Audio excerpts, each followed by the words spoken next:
Welcome back, movie fans, to The Movie Date with Rob and Matt, a podcast for people who love talking about movies but don't want to be too smug about it. Thank you for joining us again.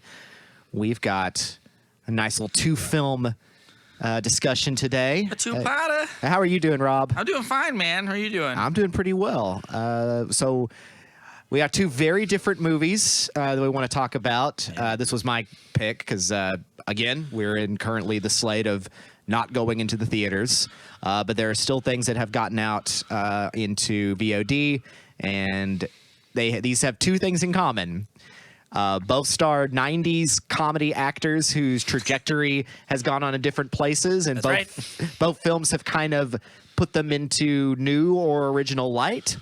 And they're also a lot about speed and getting things done as quick as possible, or there will be consequences. They are about that, aren't they? I think about we're talking about Jim Carrey's comedic return and his rubbery, cartoony way he is in Sonic the Hedgehog. Yeah, he is. And Adam Sandler possibly redefining his career, or at least something that we should have known in the first place, in Uncut Gems.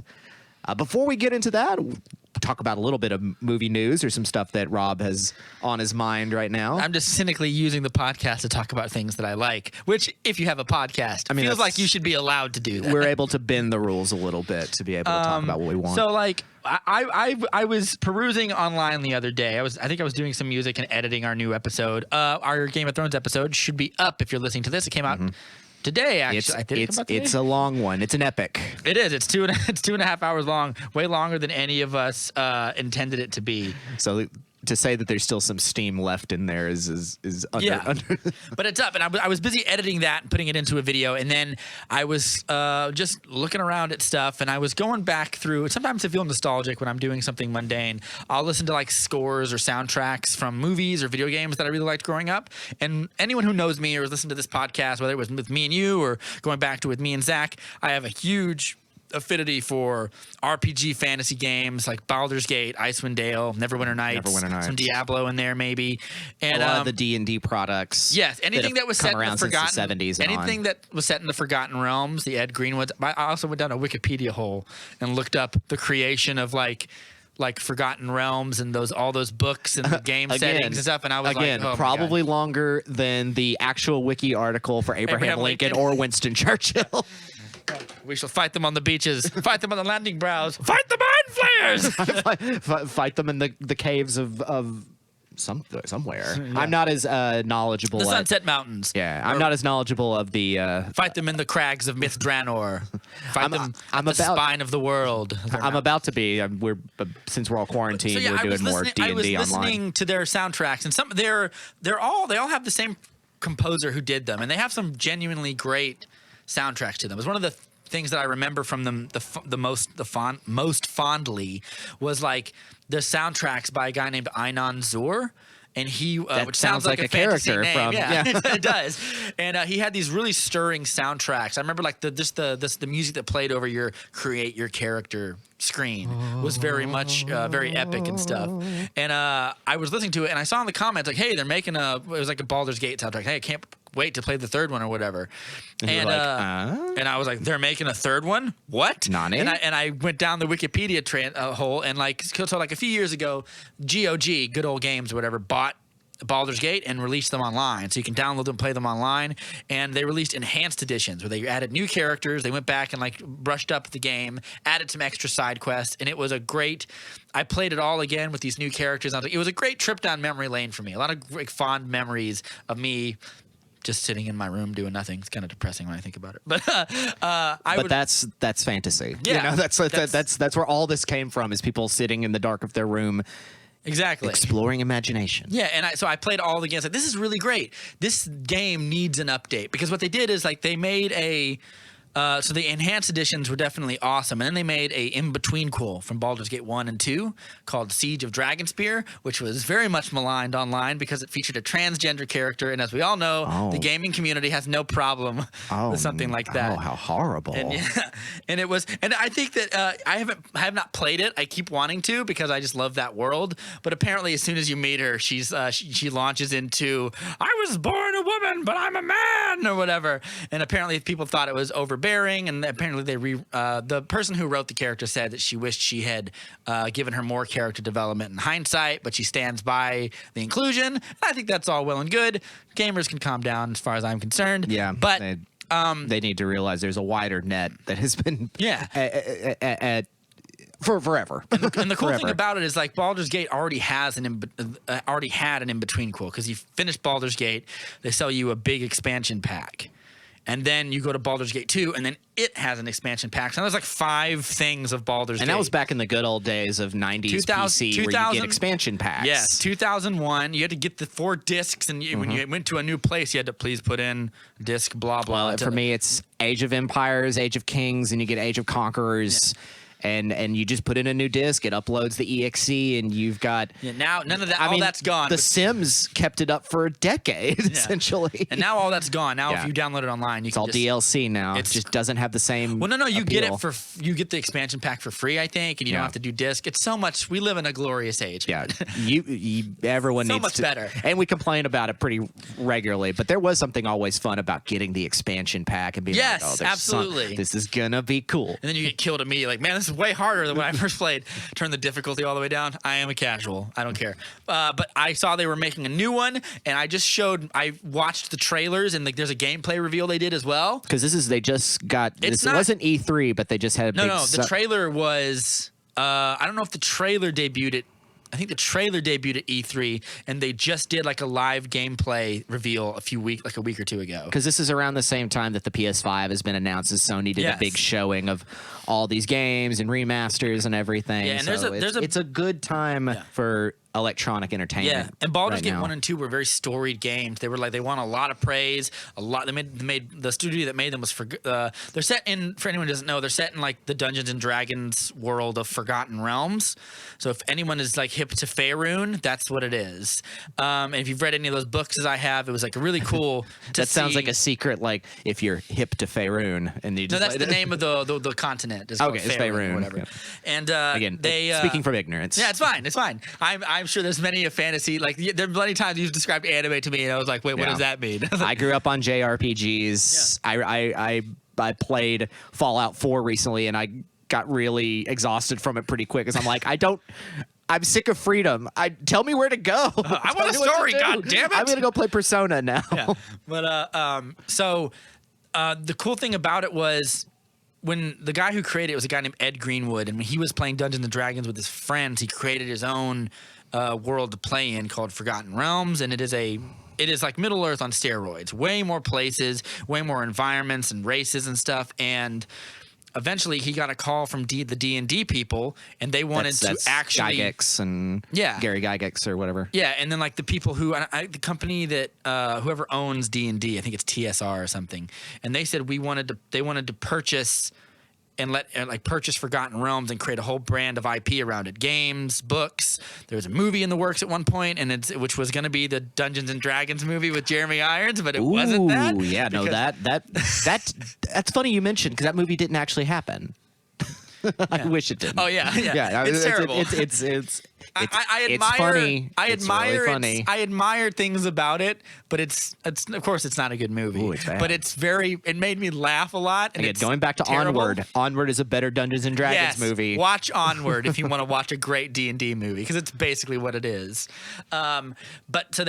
They started releasing all sorts of books and games, everything from Planescape, Torment, and stuff, going all the way up. And eventually, they released Baldur's Gate 1 and 2, they made a lot of money. But a few years later, they released Icewind Dale, which also is a series of books by a guy named R.A. Salvatore, who the most famous character from these books is Drizzt Do'Urden. The Drizzt series. And the cool thing about these games is, if you read the books, there would be characters from them that would pop up and like, oh shit, I know that dude. Like the guy who made it Ed Greenwood made a character called Elminster, who is very much like a Gandalf character, and he can sort of shapeshift and come and give you sagely wisdom at any number of times. Which is also amazing that all of this started from guys in sitting their mother's basement around a table who just took it to the next level. Yeah. Again, it goes back to what we were saying before about how much of fantasy culture started from guys just improving, these characters and putting them into situations, and you build universe. Forget a world. Yeah. A universe of things. They've cool. set up that Faerun is in fact it's not like Forgotten Earth or something. It's a planet. It is a separate planet, like a different planet in the multiverse or whatever. And everything from elves to dark elves to halflings to gnomes to barbarians and half-orcs and dragons and dragonborns and all this stuff. Joe Manganiello of True Blood and Deathstroke and the scene of Justice League at the end. He is a huge diehard D&D player. And apparently in the new D&D game, or the new Baldur's Gate game, his character is like shows up or is like an NPC in it that you can talk to, which is super cool. Freaking cool. And I heard him talking about it, and he was like, "Oh, that's really cool." His character's like a dragonborn or something. But anyway, the studio got into big trouble, and for a long time they had a story of what they wanted to do for Baldur's Gate 3, but they lost the funding. And then finally, the people who made this, I think it's Larian Studios and the people behind a game called Divinity, were talking to them, and they finally got the rights to it, and they're making a third one. And I just showed Matt the trailer, and Matt, what did you think? That was awesome. It was. That was an awesome short 5-minute like just animated feature. Yeah. Like and again, mostly just images I recognize, but I'm just kind of because the one thing I was thinking was like I imagined because it's essentially like it's like a Mind Flayer alien invasion. It is. It's World of then- Worlds, but in a medieval society. and then you get the Red Dragons coming in as a To fleet. kick ass and take names. Yeah, as a fleet of fighters trying to take it down, and I was just like, "There's so much going on in here." But the one thing I thought of was pulling out and imagining the table, and the GM just being like, "And you're flying in. What do you do? You know, where do you attack the ship from the beginning?" Well, guys, I rip off the tentacles and I shove my head inside the airship and burn just everything out. incendiary the hallways, Which but doesn't work. Apparently. yeah, good luck with rolls. Well, apparently but the animation is incredible. yeah, it's a long way from to quote For you. just I can't imagine that the whole game is going to be like that. I've seen the gameplay footage. Of course it's not like that, but Right. it's definitely comparable. I would Right. say Well, it's very much like it's kind of like the new God of War, but it's like more turn-based and stuff. Well, I think nowadays graphics are not something that impresses me as much anymore because No. every game looks good. And if it doesn't look good, it has a great cutscene, which frustrates the shit out of you. Right. Like that. Looking at you, Diablo. But no, I've seen the gameplay footage, and it looks good enough to where I'm like, that's something I've always wanted, was like better gameplay graphics from a game like Baldur's Gate or whatever. So as I was watching it, I had the realization, is like, why don't they make movies like this? Because this is the movie date. It is, not yes. the gamer date. Because I and love not the gamer gate just either. like you when we were playing Fallout, you're like, I don't know what to do. I need a story. I need that's what I love about my favorite games are deep, rich in stories.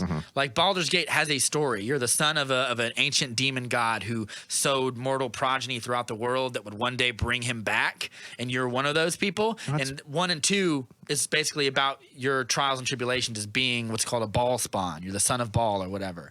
So, or a child of Baal, because you can be a lady if you want. I was always a man just because fealty to my own gender, I suppose. But, and I loved that the story was so cinematic, and it took you to a lot of places, and you could go do side quests, but you had to follow a main thing to progress your story, essentially. The second one gives you like more options of like, if you are a rogue, as you go on in the game, you can get your own thieves guild, and you are in control of a band of thieves. If you're a paladin, this is one of my favorite ones to do, was you can join. There's a character called Keldorn. He's like an old paladin, and he's one of the only characters in the game that can wield an Avenger sword, a holy Karsamir +5 Avenger sword or whatever. And there's only one. Of course. There's only because only a paladin can use them, because you have to be lawful good and like have a noble heart and blah blah blah blah charisma. But you get one from a dragon at some point.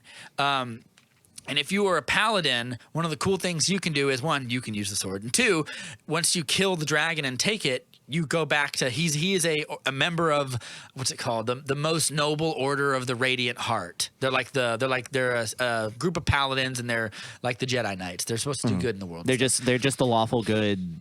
Yeah, holy folks. and then you can join them, and you can go on extra quests that they give you, Crusades to hunt down and monsters things. and stuff. Yeah. And it's a lot of fun. If you're a cleric, you can join any number of the temple of your gods, and they'll give you extra quests. So like they really dive into the world a lot deeper. And I was always driven by how cinematic and great those stories are. There's romance options if you get like I mean, not to date it too much, but they're only heterosexual options. Of course. But I think no. In the enhanced edition, there is a half-orc character that you get, and he is, I think, pansexual or bisexual. So if you're a man and you want to, have a homosexual relationship, it's up there for you. It just makes sense. Yeah, right and also there. there's Come a on. vampire character who you can, if you want to risk it, you can. But and it was so immersive and so interactive. I was like, they need to do this game, but with today's technology, like with the new Infinity engines and blah blah blah blah. Like, and I was like, I'm so stoked they're doing it. And I was like, since we're in the middle of a pandemic, why doesn't Hollywood take? I mean, to be fair, games make more money than movies now. They would by an order of magnitude. Right. But why hasn't a company taken like money and just made a 110-minute long movie. Full CGI that's film. just full CGI like that. They do it. I mean, The Lion King, I don't know if The Lion King is, quote, full CGI. I think, like, aren't all the backgrounds and stuff real? They might be just, filmed photo and then something. they add CGI to it. Well, So, and then also, like, there was something else that came to mind. Jungle Book. Well, yeah, any of those, but keep going. There was something I was thinking about that because came those were close both to so that. financially successful. Why has nobody taken the opportunity to do like one of those? Do a great it doesn't even have to be anything like groundbreaking. Like Guardians of the Galaxy is a D&D tabletop game. Yes. You got a group of dudes, and then there's a MacGuffin, and you all have to have get their the MacGuffin to fight the backgrounds bad guy and save the world. Right. Just do that. Just to do a cast of characters, create them, and make a movie like that, I'd watch it in a hot minute. It's money. Well, on I the table. wonder. First thing that comes to my mind thinking about that is I wish we had somebody in that industry to sit down and say like. Well, here's so, why. So what, Here's why you can't have nice things. Because I immediately start thinking like, what's the cost? How much? How many people need to be behind that? But you also get those for just about everything now. Yeah. In fact, and I wonder if instead of a film, I think a lot of people look at that and say, well, we could make that into a series. Like going back to talking about Game of Thrones. that's a good point. Because like Witcher did well, they're gonna eventually drop this this Wheel of Time show at some point. Then this, Which I hear great things Tolkien about. thing. I'm interested in that as well. So. But it would be nice to have just a classic setup fantasy thing, fully CGI. You don't need you don't need an explanation about the world. The technology's there, and right now, I guess you're right. It'd be the safest time to do it because you don't have to put it out in theaters and risk it because it's a risky bet in theaters. You can give your VFX houses work right now. Yeah, and I think you'd want to. Obviously, you have to market it well so it makes money back on streaming or whatever. But my thing would be, it could entirely be possible that they spend a lot of money on those trailers. So when a guy could come in here and sit down with us and be like, "Yeah, that trailer you just watched, that's like $20 million. It's only 5 minutes long." I'm like, all right, well, but think about like I guess people tend to be less likely to watch an animated film, but I feel like if it looked like that, people would pony up the dough. And this is why I'm not in charge of a movie studio right now. But I'm just saying, like, I feel like maybe if you set it out on streaming, or maybe if it's a company like maybe Disney or like Warner Brothers are the only people who have like the money to gamble on an investment like that. Because it is a gamble. It is a gamble. Animation is a gamble in general. Yeah. Like unless you got the mouse ears or your Pixar, it's always a risk unless you're coming from a major property. Yeah. Like, and especially anything like that, because something like that hasn't. The first thing that came to my mind was actually was Warcraft. Was the Duncan Jones Warcraft? Yes. And a movie which I do not love, but I do have some affinity for because it's the first time I saw a movie that took this kind of approach and really gave it a real proper swing. I don't know if it succeeded. I will say all the orc characters are way more compelling than their human counterparts, and the CGI is real good until like the last 20 minutes of the movie. Yeah, it's also that's a lot of like it's actors. They're still actors. They're all just they're green screen. Yes, Toby Kebbell is Duratan. Yeah, or whatever. And so this is talking about just coming up with scratch. No. Because here's the thing: a lot of these big blockbuster movies, like how much of that goes to Robert Downey Jr.'s paycheck? Yeah. Like, he gets paid like tens of millions of dollars. Like, how much was I'm going to do live comp trolling right now? Because one movie that we brought up and you said, and I laughed at it, was it's come a long way since Final Fantasy: The Spirits Within. Final Fantasy: The Spirits Within. Yeah, which and I remember that movie, and I remember being like, it's fine. I remember as a kid, I remember seeing it like, that's amazing. Yeah, now I remember. I remember watching the trailer for it. It took more than an hour to load a minute 30 trailer on like real player. I remember the scene where the scene where she's on top of like the water. Yes. And you're looking up at her, and I was like, that's cool, I guess. And then Steve Buscemi voices a character in it, and I also remember seeing it and just being like, well, this isn't Final Fantasy. There's no Where's the chocobos. chocobos? There's no swords. Isn't every Final Fantasy in like a theoretically different world? Well, Rob. Oh, God, here we go. I take it back. Don't even start. Well, you are correct in some terms, but there are certain tropes that end up having to be followed. Yellowbirds, chocobos. Yellowbirds, swords. I mean, I remember they have a giant weapon like space gun that has a cool name, and I'm like, well, that kind of is very Final Fantasy. But yes, I think for some people, other than because we're trying to think of things that aren't mocap. That's the word I was looking for. Hironobu Sakaguchi is the guy who directed this name. Budget 137 million, which is middling for a blockbuster. And that's 2000, 2002, 2001. Okay. So I definitely feel like with the way technology has gotten now, and it didn't make its money back. It only made about 85.1 million in the U.S. In the U.S. But I'm sure in Japan it did better though, maybe. Well, that's the question, isn't it? Hold on, let me see. Because it was a translated over film. It was originally made in Japan. Yeah. It was essentially an anime adapt. 85.1 worldwide box office. So it did not make its money back. It did not make its money back. It was about 40 or 50 million shy. So not a good time. not a good investment, but I will say they made it back with Final Fantasy X. 137 million is definitely that's a middle of the road. Like Captain America: Civil War is $230 million. Like, and those are loaded with CGI. I think if you hire a great group of like relatively unknown voice actors for a smaller fee, and just spend the money to make a world, you can get something for about that price. But if you do it on a property that people like, do a Forgotten Realms or D&D movie, I'm willing to bet you'd at least make the money back. But maybe the people are like, maybe it's worth more our money to just, or maybe it's cheaper to just do it with people.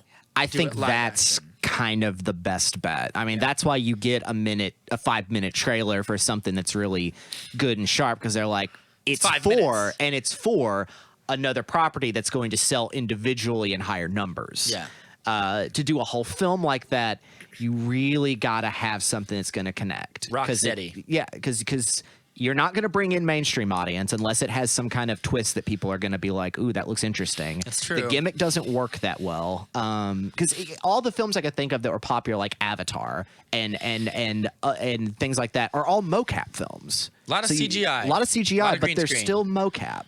They're still actors acting out scenes with balls on them, and they're still human people they're talking to and stuff. I guess that's true. Maybe that is as close as we've come. Yeah. But either way, I guess in our nerdy realm, it's much more of a fastball to throw at us. But you want to get, can you imagine middle-aged mom and dad and the kids going to the movie and saying, we're gonna go see Neverwinter's Nights. You're making sense. Yeah. Son of a bitch. Well, that's where I whenever I go through the Real scripts in my now. head, I'm like, would that work? Going back to what we talking about anime, they want to make this Mobile Suit Gundam movie, and I'm sitting there just like, there's a whole lot of things that can go wrong with that, because who wants to go see that movie? I do, but not a lot of other people. I would want to go argue see that giant movie. robots are more inundated to our culture than something like that. Which is funny, because it's a very particularly Western thing. We all know what mages are. We all know, even the person who's like, I'm a football loving, I don't watch fantasy. They know what a wizard is. They know what orcs are. Probably. I take it back. If anything, like D&D has become more. Here's a crazy piece of trivia for you. When this trailer so the new game is called Baldur's Gate 3. I think it's Baldur's Gate 3, but they did a prequel series to this game. They released a new module and like a campaign you can do tabletop style called Baldur's Gate 3 Descent into Avernus, being like the first level of the 9 hells, essentially. And they had a big thing, I think it was at either E3 or Comic-Con, and famous people came out and played like their tabletop for a few hours. I think it was Deborah Ann Wall from Daredevil and Punisher, Joe Manganiello, some voice actors, and I was like, I feel like I'm sure Matt Mercer was there. Maybe I'm sure Chris Hardwick was on the stage doing like let's play, baby. What was that weird sexual assault thing I was accused for? Don't worry about it. But I'm the nerd king, right? He is. Do you think that was true? Do you think that was? I don't know enough about it to comment. I don't either. I don't know enough. I about don't to want it comment. to be true. I want to like jolly Chris Hardwick. Yeah. But but I feel like the culture is coming close enough to where that is becoming more mainstream by the day. Game of Thrones pushed it a lot further. Yes. Yeah. So I think if you can't do a fully CGI one, and I guess maybe the price was, when I saw 137 million, I was like, that's a lot. But then again, I'm also like, but the technology has come further since then, and you can do more for cheaper. Like they just showed me a demo of the new Infinity engine, and it was like how they do light and shadows and stuff. And I was watching it and I was like, it looks so real. The only thing that took me out of it was like they have a slightly more cartoony character, like the main character is running through this demo. And I was like, but I feel like that was done on purpose. I feel like it's just a design choice to make the main people look a little more cartoonish, but everything else looked so real. Hyper real. It was so real. I was like, I couldn't believe it. That it looked to be fair, they'll downscale it when they put it on PS5 as opposed to PS on a It was a PC PC where you're running full graphics cards and engines. Right. But when I saw that, I was like, it's getting so good. The technology, like all technology, as it goes further, it will get cheaper at lower cost and stuff. Again, it doesn't.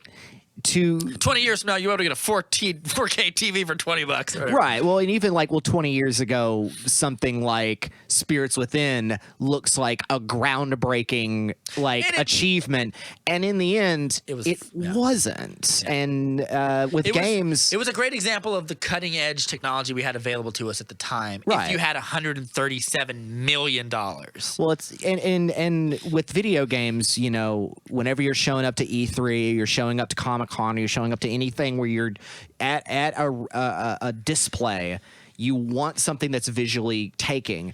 But that's not always the case. Like, take something like Breath of the Wild, which has a very stylized graphic system. Like Breath of the Wild, I've been playing it recently. For one thing, also, it's Zelda. Zelda always sells. Zelda always does well, but it's not realistic. It's very aesthetic. It has its very different style, but that works. But every game that's usually Western produced has a hyper realism to it now. And I think what people go to is either brand or gameplay, because though I think people are starting to lean into that, because it's like, it doesn't take much to make your game look good. It's a matter of I want to play that game. Yeah, and games successful games, like the big games, or even moderately successful, or even the games, big studios, make more back than a movie does. Yes. Maybe they look at it and they go, maybe we're better off just turning this into a game. But games take longer to roll out. Yeah, they do. They should. Yeah. They should. You want to make sure you've got it. That's what Nintendo does so well. It's like, we're releasing a polished thing that works. It takes 4 years to make, as opposed to like a 2-hour movie, which takes 2 hours, but a game can take 200 hours or whatever to play. Right. So I guess I hate that you're convincing me. I'm very angry right now. My dreams are shattered. Well, you brought me into the discussion. It's fine. But I stand by my original point that there's money to be made. Something is being left on the table. Well, the biggest problem in the end is money to be made. Yeah. Because if there wasn't money to be made, we could have some really amazing, interesting things that get exposed to the public that maybe it's like, oh, I didn't even know I wanted that. I think a good example that you could do something like this is a movie that is almost entirely CGI, except for the main characters, which is 300. Right. It was made for about $40 to $50 million, made 400 or 500 million back, 10 times the return on investment. One of the reasons they said they were able to make that movie was because everyone involved kind of worked for cheap, because they had a sort of an idea to work off of. Like Gerard Butler he didn't make a huge amount of money doing it. But he also wasn't a huge star at the time. He had only Phantom of the Opera. That's right. That kind point. of catapulted him up there. Yeah. So I think, and I've always said the way to do it is it has to be stylized. It has to be something else other than a Lord of the Rings, Game of Thrones, where it's so real, the arms and the set production. You need to have a slightly more stylized world. You need to find the middle ground. You need a specific aesthetic to come from, because what made 300 so successful is no one had seen anything like that before. Yeah, exactly. But it's a man's movie. Well, no, just the style. Like, you didn't see anything like that before, because then the Spirit comes out following up on that style, and it failed miserably. Yeah. So 300, it was like Sin City, 300, both Frank Miller properties, come out and are amazingly successful because no one's seen anything like this before. Right. But then 300, the sequel, the Battle of whatever now, and the Rise of the Empire, and then the Spirit failed miserably because, like, oh, we've seen that before and it's not as good as it was. And also, it's just not. So you have to have something very original. Yeah, and also I think that part of it is you have to find that middle ground between the hyper realism of Lord of the Rings and the silliness of like a Warcraft. Yes, because as much as I do have some love for Warcraft, it's not a perfect movie, and it's not even probably a great movie, and like the idea of like the swords and the armor being so oversized and like the proportions being kind of laughable takes something out of it. You got to find a middle ground. But there is a thing in it where, like, when I'm watching Warcraft and I see the use of magic, it's so, I hate to use the word, it's very cool.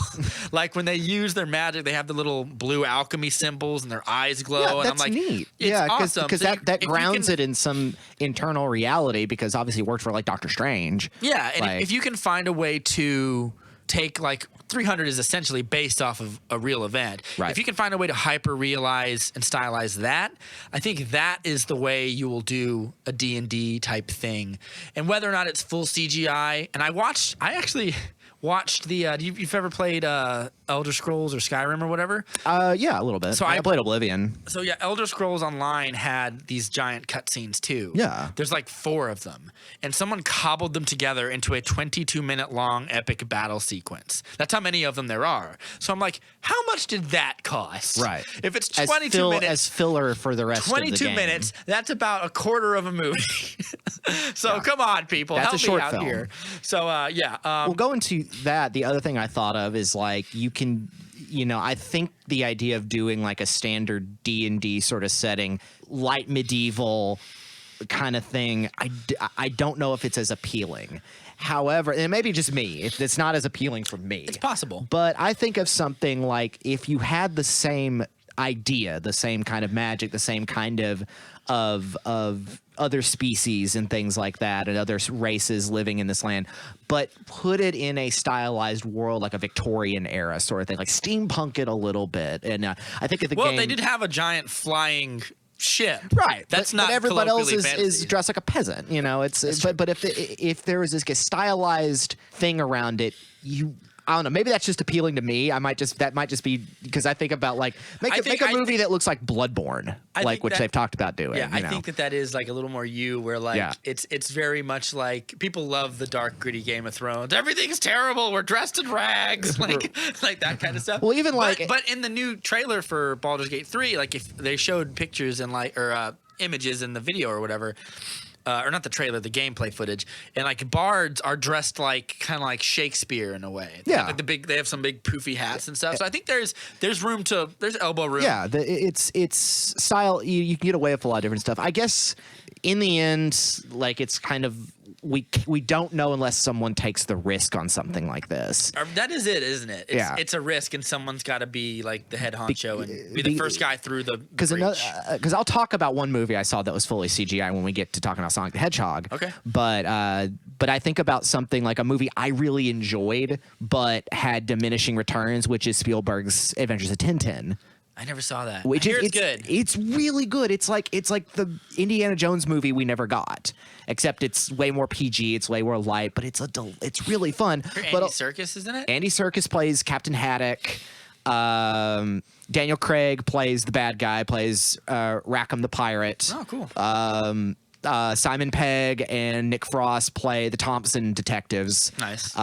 It's an old the Hergé Tintin comics go back to the 1920s. Yeah. I used to watch the cartoon show as a kid, and I have a lot of affinity towards this. The diminishing returns, you said. Well, it did well enough, but I think a lot of people are like, why did Spielberg make this movie? And it also suffers from the uncanny valley sort of thing, which I think people overrate. I think I think agree the with that. uncanny valley thing, I think people just are like, they want to get in on this hip, like, oh, I know movie terms kind of thing. Not to, I'm sounding smug. And nothing is more, that's anti-smug because the opposite is smug. Right.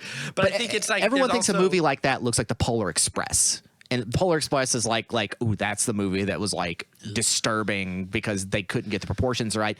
No, we're better. I think that's going back to what you're talking about with full CGI. I think we're leaving Uncanny Valley behind because I watched that trailer for Baldur's Gate 3 and I'm like, nothing here is unappealing because everything works. Yeah.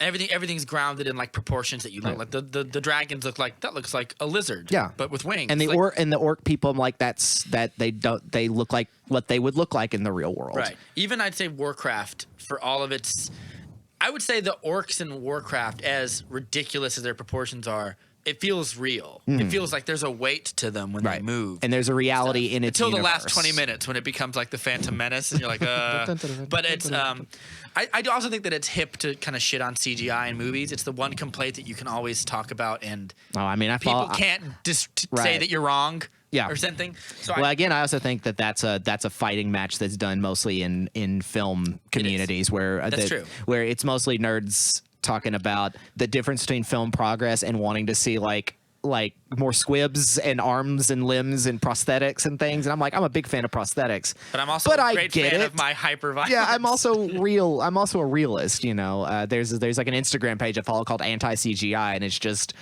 great shots of prosthetics and things over the years. And it's just mostly just like, those are the days. And that shit was expensive too. Yeah. That was very expensive. And because here's the thing, with CGI, you don't have to actually film it, but it still takes time for people to do it. There are craftspeople working on these. Like, not anybody can just hop on, Photoshop and then a week later we can be like on here's Weta, like or whatever. you're not. It's not going to happen that way. Yeah, and I think that. Yeah, I think the time it took someone to make a prosthetic and then put the blood in it and then make sure you get the right Some take. guy sits in makeup for 5 hours, with straws up their nose. And a guy takes, 2 weeks to make the prosthetic and get the blood in there or whatever. Like, that still takes probably the same amount of time as it would take a guy to CGI the green screened arm back on and then cut it off and make the blood. Like, so it's half six in one hand, half a dozen in the other. And not talking about just violence, obviously. I'm talking about just character designs as well. Because in the end, I still hold that a prosthetic looks more impressive than CGI, but we're blurring those lines a little bit more. Yeah. I mean, like, the amount of time it takes every morning for an actor to get fully put into his makeup, especially if it's like a very, like, if it's a, I don't know, like a dark. We would have to character. ask someone like Andy Serkis or Doug Jones, like, probably Doug Jones more. Andy Serkis does all CGI. So like it's like, you've obviously made your bread and butter, putting on prosthetics and playing these characters. I think about the Fawn and in Pan's Labyrinth, but also, if you just put on a green screen, suit or a mocap suit or whatever. like Serkis does. Except I love that Andy Serkis is moving away from that and is just getting to play himself because he's a really good actor by himself. You would kind of have to see, like, what do you prefer? Yeah. Because the other thing people have said is, like, and this is a longer conversation, is just like, what is this going to do for actors? Bonus episode? Is this, people say, is this the end of actors? Like, or and I'm like, no, it's not. No, because how? Because if they are these multi-million, near billion-dollar tasks to make these kind of films, you need people to do it. There's if they're already saying movies in theaters are going out of business, like AMC is bankrupt right now and things like that, like, then no, people want it. People are fine with just watching a camera of actors acting. Those shows do very well. Yeah. Animation is only popular among children and a niche group of audience people. Yeah. They're not sweeping things, and the same goes with CGI. Yeah. Unless it's part of a larger production, like a Witcher or something like that, or Star Wars. To bring it all back around, I guess like the perfect solution is a balanced one. Yes. Where like 300 is all real except for everything that isn't. Or like 300 is shot on dirt with blue screen all around it. Right. Like that's everything. Yeah, and the rest is all. Which is why those super wide fight scenes that you see are so impressive to look at. Yeah. Like, if you can do that, you can do a Dungeons and Dragons movie. And if you can do that for 40, 50 million, find an up-and-comer guy and say, like, do you like Dungeons & Dragons? Yeah, I play it all the time. You want to do a movie? And then bring in, like, some cameos of, like, Vin Diesel and some people who are D&D cast people. a Drizzt guy in the background. Like, what's his face? Like, yeah. Anyway. I think you can get away with it if you just find the sweet spot. If you find, like, something where, like, word of mouth gets around, the trailer rocks, the story's interesting, you get good critical response, because we'll talk about that another time about critics and things, because we had a conversation about that, but that's a whole episode discussion. Yeah. You have to find the sweet spot, but in the end, it's a gamble. It's a risk to do something like that, because your returns could be... I know. You know what? I made a sad face. You know what's the best thing to do about it? Just run your own campaign and let it all play out in your head. Then I get called toxic for wanting. I demand a Dungeons and Dragons movie be made. Sign my petition. Like, anyway. Well, that's the thing about also a Dungeons and Dragons movie is which story you're going to tell, because there's a million stories to tell. There are.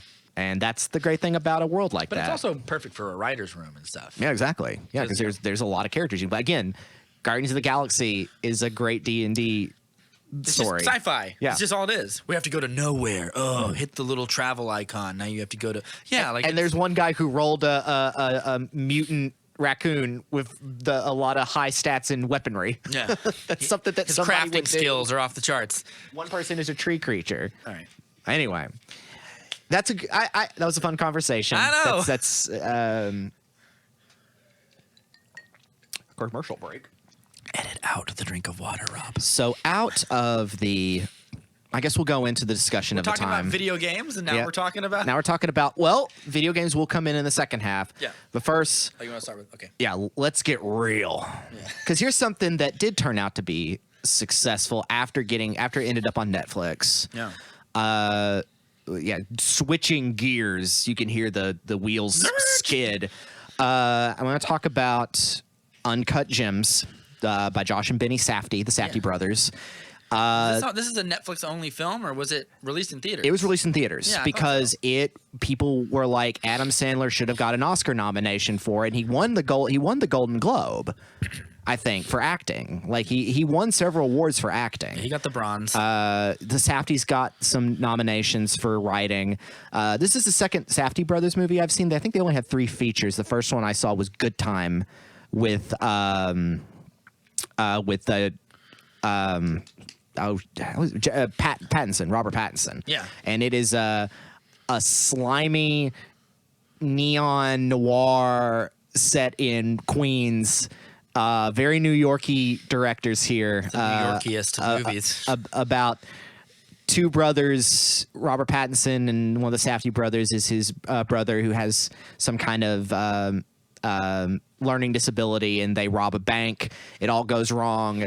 The brother gets arrested, and he's trying to get the money to bail him out by the end of the day. So it's another race at the end of the day story. Yeah. Really good, really gross, really slimy, really gritty. But that's what the Safdies do so well, as Uncut Gems shows. So I've been wanting to see this movie for a while. It was kind of in that 3 of 2019 that I was like, I really wanted to check out. That was like, oh, The Lighthouse, speaking of Robert Pattinson, Still haven't seen that. Parasite, which of course we did an episode on, Yeah. and Uncut Gems. I was like, ooh, that looks really interesting, mostly because people are like, hey, Adam Sandler can act. What's your take on Adam Sandler? I think most of his movies are terrible. Yes. I don't like Jack. I think it's the problem is like I've seen him do movies, even like his movies, to use the quotes. Because he doesn't direct them, but he but produces the it 'cause he's a movies that multimillionaire. Yeah, but he also has like that one director he works with on like Big Daddy and everything else. Like, it's Yeah, like I can't remember the guy's the guy name, who does but- like 65% of everything he does. He's at the employee of He made a Happy career Madison Productions. he made a career doing Adam Sandler stuff. Like even on a movie like The Longest Yard, I kind of like that one. Or a movie like Big Daddy, I kind of like that one. Well, but then there's like yeah. a Jack and Jill, where I'm like, it's so terrible. Why did anyone think it was funny? Why did anyone think? Or The why did they put money Ridiculous into it? Six or something like that. Yeah, Or hate that one. I don't like the Zohan movie that some people have a weird affinity for. Maybe I that- don't I don't know. I don't like Grown Ups really. It's like it felt like he just got his friends on vacation, and by the way, let's shoot a movie. Well, that's the big thing with Adam Sandler is it's like these movies just feel like little movie vacations for him and all of his friends to be in and make money. I don't even care about like, oh, he cast the same people. Fine, I'm all about brand loyalty or whatever. I just say I don't hate Adam Sandler for it. If people, I mean, he's not cinema's greatest terrorist. But every once in a while, he'll do a Punch Drunk Love, or he'll do like a Rain on Me. Yeah, whatever, a very where rare. I'm like, oh, that's like he's got it in him. Well, Punch Drunk Love is the thing that comes to my mind because Paul Thomas Anderson was able to. I was listening after I saw Uncut Gems. I popped on to look for reviews, and Mark Kermode, who's a British critic, he's one of my favorites. He's like the Alton Brown of movies. Like he's got this really great voice. He's very punk and very kind of. But he talked about like. Does he do the radio? Yeah, the radio show. Yeah, I've seen him do his. I've seen all of his. I just out of curiosity, I've seen some of his reviews, and I saw his Man of Steel review, and it was one of the first things that made me think that critics have a problem with Zack Snyder. Zack Snyder, and but to be fair, he was very fair because he was like, I think a lot of people will say, he said, I think a lot of people will say that a lot of the great and humanity of this movie is Christopher Nolan, and all the bullshit action is Zack Snyder. I think it might be the opposite. I think it might be, and I was like, I don't think it's the opposite, but I think he kept coming back to the fact that it's not called Superman, it's called Man of Steel because it's about roiling humanity and about like a man finding its place, and like a man is vulnerable but steel is not. And I was like, I don't agree with all of his reviews, mostly because he doesn't like the stuff that I like, which is fine. It is what it is. But I've heard some of his reviews, and I like that dude, even though he doesn't like anything I do. Well, I only bring Mark Kermode up because he said something really great about Adam Sandler that Paul Thomas Anderson was able to get out of him in Punch Drunk Love. Yeah. Is he has this internal rage, this internal like brutality inside of himself that if under a good director, he is so raw if you get him in the right position. Like he because he in post probably Big Daddy, post Little Nicky, he stopped acting. Yeah. He's just, hi, I'm Adam Sandler. I'm in this movie, and all the one other with Jennifer Aniston in it. I don't remember. The one it's him and Nicole Kidman, and he's pretending to be in love with her so he can be in love with someone else or whatever. 50 for no. That's the one with Drew Barrymore. Just go with it. I think just go with it. Yeah. Sure, I'll just go with it. Why not? Again, that movie sounds like, just go with it. Adam Sandler's in the movie. Don't worry about it. Yeah. Adam Sandler has created like this like little mini enterprise where people will go watch his movies or mostly stream his movies. Yeah. He don't worry about Adam Sandler. He's fine. And whenever I see those Facebook memes, like, oh, you have to get rid of one. And it's like a picture of 5 comedic actors. And people are like, I ain't never getting rid of Sandler. And I'm like, why? But like, I don't want to erase again. It's the legacy of Billy Madison. It's the legacy of Happy Gilmore. It's the legacy of something good like The Wedding Singer. Because The Wedding Singer is something where they do get that weirdness out of him occasionally. Because he was a weird comedian. Yeah. But people it's kind of like Zach Galifianakis just kind of got tired of weird and just played it safe, or kind of disappeared off that. I don't know. So what the Safdies were able to do with Adam Sandler is get this very particular character that is slimy. You have to cut this out. It's all right. Howard Ratner is one of the most interesting film characters that's come out of the last 10 years, and it is all Adam Sandler disappearing into this role. Yeah. So Uncut Gems is essentially a modern crime noir sort of story about a sleazebag just player, a gambler, a jewelry seller who gets in over his head all the time from the beginning. Yeah. He's essentially in media res of getting in over his head, never thinking there are going to be consequences, or always thinking he's going to be one step ahead of the consequences, which requires him to up the stakes. Or he'll be able to maneuver his way out of them. Right. And this is essentially the story of him not being able to do that as successfully. Yeah, I would almost say it's an anti-noir movie. Yeah. Because noir is all about like atmosphere and like the look, and this movie just looks like New York. Yeah, it doesn't. And when I say New York, I don't mean it looks like New York in a Marvel movie looks, or that it looks like the way like you can like a smell True Detective version of New York would look. you where can it's like it's smell grimy. the trash. You can smell the subway, And in it doesn't this. look cool and cinematic. It looks like there's people on sidewalks and they're always in your way, and you're like, get out of the way. Like it looks like that. It's loud, but in a different kind of loud. And another thing is like the score for it works because it doesn't weird. have your typical. It almost has like a Nicholas Winding Refn digital, Yes. like orchestra, like a synthy orchestra, which is very something the Safdies. When I think of the Safdies, I think of neon, but this movie isn't very neon. It's just very kind of. Bruh. Yeah. So what did you think of Uncut Gems? I walked out liking this more than I didn't. One thing I will say about this movie, and I mean this as a compliment, it stresses me out. I've heard I'm so so many people talk about how stressed. Like- stressful this is the one that I didn't get that as much. No, I'm just like, come on, you idiot. Like, Yeah. it's a lot of that. Like, it's just like, it stresses me out. And you'd be like, oh, you just made 170 G's? That's money. Like, why do you have a $20,000 roll? You have so much disposable income around you that you're an asshole. Like, it's a lot of that. Because the thing is, Howard Ratner, this character, is not a rags to riches guy. You get to go to the house that him and Idina Menzel have. It's this gorgeous, like 2-story home. He's set. Yeah, like, but he's got the he's an addict. Yeah, he's an addict. It's a story of somebody who has pure narcissism. Yeah. It also makes me like hate the opulence and wealth and like that part of New York City or whatever. The diamond people. I'm just like, well, the movie starts with. Also, kudos to Kevin Garnett for being a great actor. Yeah, Kevin Garnett's this great cast. My dad in loves this. the Celtics, and I bet you I'd get him to watch this just because Kevin Garnett's in it. Well, this is a period piece. It takes place in 2010 yeah. or 2012. Yeah. So you get Adam Sandler yelling at pre-recorded games of the Celtics versus the Lakers. Come on, KG. Yeah, come on, KG. It's also he has a really good dialect in it. But the movie opens with you seeing where this jewel came from and the consequences and the humanity, The inhumanity of the diamond trade and the gem trade, and then it's essentially just like left, and then but it transitions from that to Adam Sandler's ass. Yeah, Like, it transitions into him getting his which hole I don't in. think is like just a clever edit. I think it's like a symbolic thing. Is like this guy, like these guys are assholes. Yeah. Is what he's saying. The one thing that came through the movie I was just searching for is like there's something about this. This is about something, and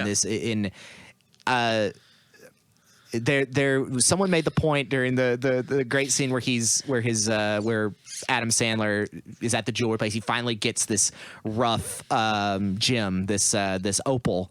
And he's looking through it and he's everything. And the guy's like, I've been giving you my life for like 5 years. I'm going to quit. And he's just like obsessed with this thing. Someone noted that like he always has these like weird sunglasses. He always just seems like he's distant from everything. His eyes like double in size when he's talking about it. And people are like, did they CGI his eyes big? And apparently in a Reddit AMA, like Josh or Benny Safdie said, yeah, it's because he's possessed. And I don't know if they're being facetious about it, but I took that and I was just like, is this a story about just like the possession of wealth drives people into madness? Oh, I thought you meant like a possession by a demon. I was like, oh, well, I don't know kind that. of. But he's the green-eyed demon. Yeah, you but know? he's also like he's a slave to wealth and greed essentially. Right. This also has a great cast. One of my favorite actors, Lakeith Stanfield, is in it. I call him Black Michael Cera. I could watch. Interesting. I love him in everything. Because when I first saw him, he was like skinny black weird guy. Yeah. And now he's doing now he's not that. Like he's in like Knives Out and he's in. He's Sorry to bother you. He's still kind of Black Michael Cera. He's like I'm the weird guy. I always think him as cool as hell. He makes that work so well. He's a good actor and because he's a weird actor, and I like that he's a weird actor. And but yeah, this movie. It's got Idina Menzel, amazingly, she's in it. Broadway success, voice of Elsa. Yeah. Idina Menzel is just like this poor put-upon wife. Has to deal with her idiot husband. Eric Bogosian is the brother-in-law, or he's great. He's just a good face. Yeah. And the amazing screen debut of Rebecca Fox, who's the assistant, who's his girlfriend. Her first film role.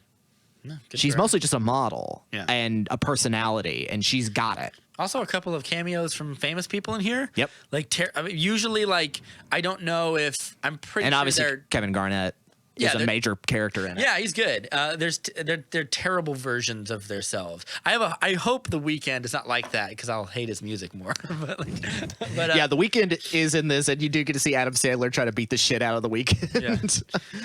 Yeah, this movie, I think it's good. It stresses me out, and it stresses me out in a good way because it shows like good filmmaking. What about it would you say is, because that's the word that's come out like automatically, like Because you're like watching a guy make terrible decisions over and over again, but you want him to succeed because you want him to turn it around. You want him to in like a Robert Louis Stevenson way, where it's a bad guy, but you kind of want to root for him. Yeah, because Howard Ratner is a bad person. He's a neglectful father. He's a cheater. He's a scumbag. And he sells counterfeit bullshit to people yeah, sometimes. He like someone will give him something important and then he'll sell it and then get the money back later. And he's essentially just a scumbag who's got several plates that he's spinning at all times. But you do want him to land this. You want him to win so that he can get out alive. Right. And also, one thing I wrote down in my notes here with this movie, and I think it's worth mentioning, is let me find here. There it is. Yeah, I said it was stressful. It's an anxious movie. And I said it's a weird, unceremonious looking at bookies and thugs and stuff. Usually in a stylish, a Nicholas Winding Refn movie, or even a Martin Scorsese. or Drive. It's shot stylish and you owe me money, man. And a knife comes to your throat. Here they're just these two fucking dopes. Yeah. And they're just you're fucking dead. You hear me? You're dead. Just because Did you take another thing out? I didn't do anything with my pool. I don't even know these guys. It's a lot of that. And it's so. And it's not glamorous whatsoever. Yeah. But nor would I say it looks so real that I'm that's just real life. Yeah. It's not cinematic No, in any way. it's not cinematic. These are not Goodfellas gangsters. Yeah, exactly. I mean, there are no mafia initially. I mean, it's just Arno, who's the brother-in-law, cousin-in-law, whatever, Eric Bogosian. He's the bookie. He's the loan shark that he owes money to. Yeah. So they're also family, because this is a film a lot about Jewish family culture and things like that. And I think that's just the Safdies relating that, because it takes place before Passover. I think they were low-key trying to say, God, I hated going to Passover as a kid. It was so boring. I'm going to make a big scene where Adam Sandler is bored at Passover. Well, it reminds me a little bit of, and people have made this, of the Coen brothers, A Serious Man. Serious Man. That was a very low-key movie that I think was after No Country. Yeah. And it was set in the 60s about Michael Stuhlbarg is a Jewish man living. He's a teacher, and he's trying to do all this stuff as his life is falling apart, and it draws parallels to Job. And it's a really good movie. It's just a very weird movie, and it's very specifically about Jewish identity and Jewish culture in this way. That's not this Woody Allen hokey kind of thing. It's just real. Yeah.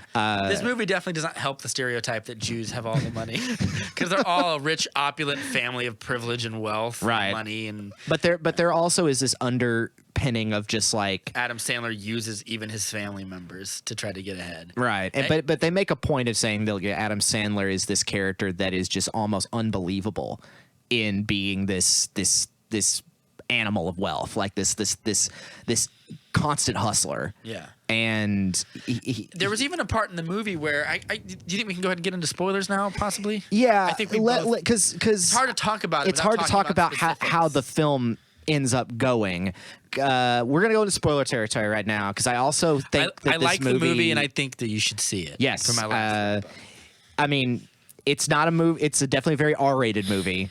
I think it's got more fucks per capita than a lot of other movies. Yeah, not hyper violent or anything. No, well, there is some violence. There is some violence, but again, as a crime movie, it is more about the potential threat of things than it is about the action of it.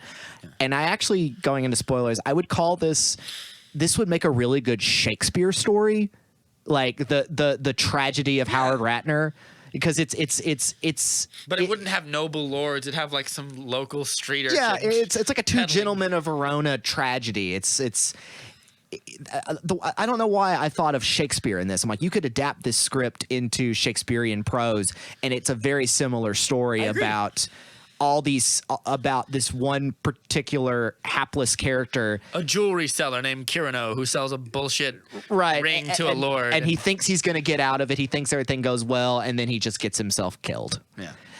So, also speaking of That's the spoiler alert. speaking of killers, the I don't know who this actor is. He's the main thug. Yeah. He's not an actor. He has no Wikipedia article. This guy's crazy intense. Yeah. I think there are a couple people on here who are actually like mafioso, and the Safdies are like, oh, I know him from the neighborhood. I felt like this guy, like, he's so over it, and he's also like, he strikes me as a guy who is usually used to dealing with like people not having money with violence, but Arno is frustratingly not letting him Yeah, do use it. So he's he's like, he's my family, And but you can also- still beat the shit out of him. Also, And if you have, here's my thing about this movie that it doesn't confuse me. It's just like a thing I notice. Like if you, or I feel to think about, if you have, how much money does he borrow from Arno? 100 G's, 200 G's? it was about 200. Adam Sandler has 200 G's to give him. Yes. He does. He has a $20,000 Rolex on. And he at the beginning of the movie, he pawns that to get a little extra money to put on his debt to Arno. Because we also see Arno that is he has also- debts with other people as well, but he just Yeah, but they're not, tells those people to get away from me. they're not as bad either. They don't have Right. the muscle to those intimidate. two twin-looking guys with the bad hair. The second or third most Jewish-looking people in the movie. Well, it's. I thought that those guys would come back around, They kind of do, but not really. but not really. Yeah. Like I was like, I thought that they'd be the ones to like be just like shoot him at the end or something. No, they don't have the spine for it. Yeah, because that's too cinematic, and this movie's not cinematic. No, it's just about like this is like It's about desperation. yeah, and it's just about like it's not trying to sell you on like a crazy cinematic experience. It's just like here's a guy, and this is kind of like this is just the real world. You even got real people in it. It's not like a movie like it's not like a Getting Away with a heist movie. It's not like a Catch Me If You Can. Yeah, it's not or Heat. something. Or Heat Or it's not The Irishman even, where it's well, those movies are like they're more violent, and they're like we think of those as like cool copy dramas or whatever.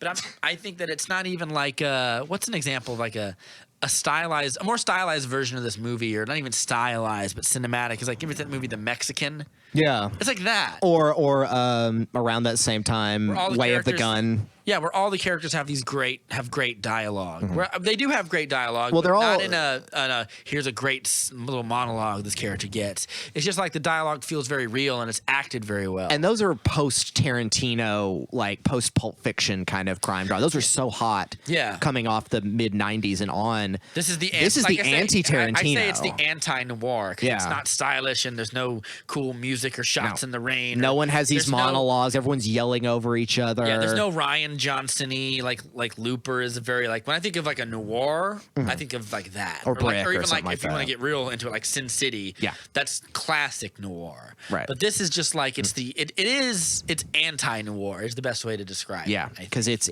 there is no stylization other than the score, and the Safdies do have their particular way of filming, like Yeah. that, and it works. Because obviously they created an effect. This movie, It's all very handheld. It feels like very you're right up on documentary something. style. Yeah, a lot of close-ups. It's like the opposite of another movie we'll be talking about. Yeah, and everything kind of, but there's also so many setups and payoffs. Like there's a million of them. So this movie isn't clumsy. Everything is very well thought out. Even if where it leaves you is very frustrating. Yeah. Like the part where there's a part where he lends KG the stone because KG feels some good juju off it for his game or whatever. Right. And we follow, and then Lakeith Stanfield is Lakeith Stanfield is a thoroughly unlikable man in this movie as Yes, well. he sucks. Yeah. Everyone sucks in this movie. He sells fake watches, except for maybe Adina Menzel. Right. And Adam Sandler's dad? Yeah. Or is it her dad? It's her dad. Yeah. It's Judd Hirsch. Yeah. So everyone's unlikable, and he's very much like, "Come on, motherfucker, let him take the stone. He'll bring it back tomorrow." And then, like, as soon as it happens, I'm He like, makes him drive all the way back to Philly. Yeah, like- he leaves those people behind. Like, now get in the car. We're going back. because We're going it back to makes you Philadelphia. understand. Like, imagine if I've been in a scenario where I lent somebody something where I needed it back the next day, and this person was a flea-brained, like just a frenetic person who always he's always in or out of some shit, and he always is He like, always drags you into his shit. or he always makes like, hey man, like I have it with me, but I don't have a ride. My friend took off and just left me here. Can you? There's always some drama happening. Yep. That's what this reminds me of. Yeah, and then like I can think of some people like this Yeah, and he goes- who are just users. So he has KT has a stone, and then Lakeith Stanfield is probably like trying to like find a way to up his profile by doing this stuff as well. He's the facilitator or whatever, and like they go all the way to Philadelphia where they're having a game or whatever against the Sixers. Yeah. And he goes, Adam Sandler, and a lot of it comes from Adam Sandler being a dickhead. Yeah. Like he takes the basketball from that dude and shoots a layup, and Lakeith Stanfield just walks past and goes, "Hey, I'm here to see KG," and he walks. he's just and like, back- "Hey, I need to be and here. Like, I'm with him. I'm What the with fuck?" him. What And the like, fuck? and I was just like, that's again, like it stresses me out. Like you could have gotten your stone back if you weren't being a dickhead. Right. And like, He is so Yes. it's the failure of overconfidence. Yes, exactly. Some people don't need that much self-confidence. Yes, Some exactly. people don't need take that much that and give it to the self-confidence. other people who don't Right, have any. who need Like, that. But like, and when he does that, that's what stresses you out. And like, you wonder, is he ever going to get the stone back? Because as soon as that happened, I was like, plot writing 101 says it's going to be an ordeal to get this stone back, Right. if he gets it back at all. Because it is the uncut gem is what's getting us back. Yeah. You know? And then even when KG finally brings it back, like he's like, "Where's my ring?" I'm like, "Shit!" And Yeah. like, you have that moment of like, Oh, yeah, it's he on doesn't it. have the ring. But the climax, everything, because he's also brought in. And he Rebecca, lies about it. He He lies says, "I left about it at it. home. Sorry, my bad." And he's putting Rebecca Fox through all this. His girlfriend, she's really good in this. She is good. I don't know if I like her either.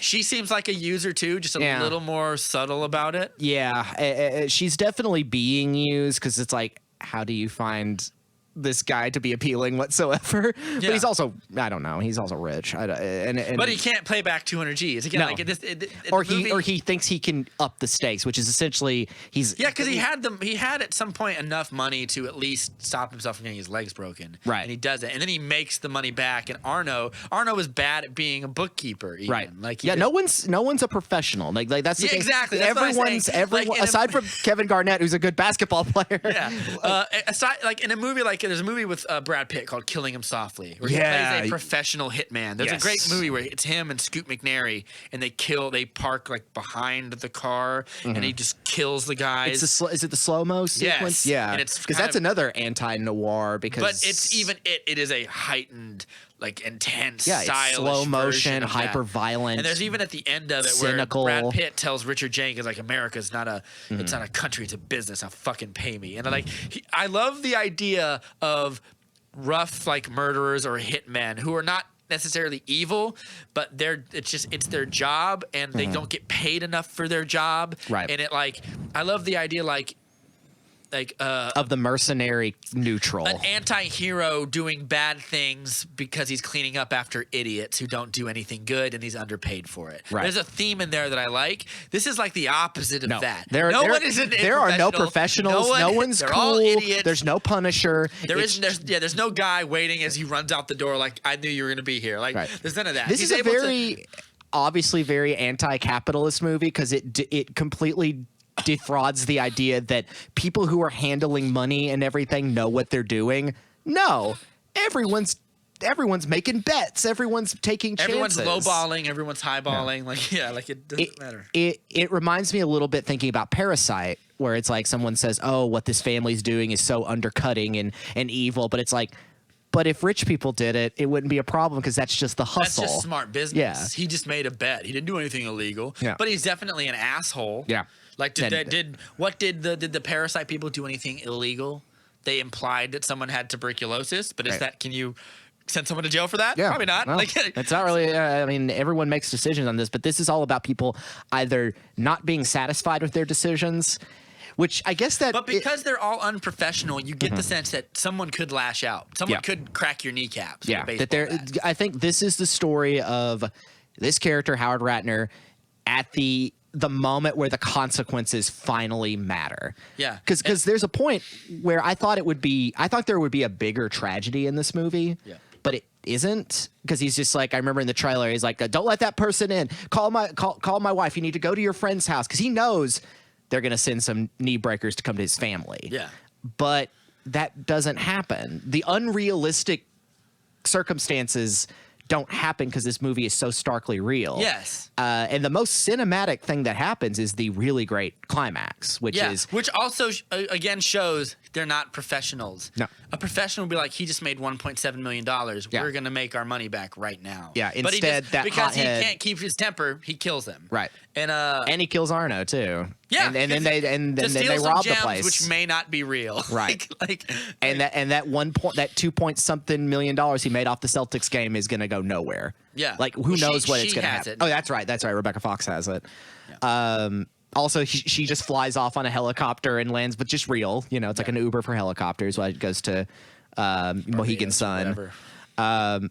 But that whole final sequence is so exciting. I love watching Adam Sandler. Like, up until this point, I don't really see his gambling addiction. Like, there's that scene where he's in the bedroom with his kid and he's watching the phone. It's like, or whatever.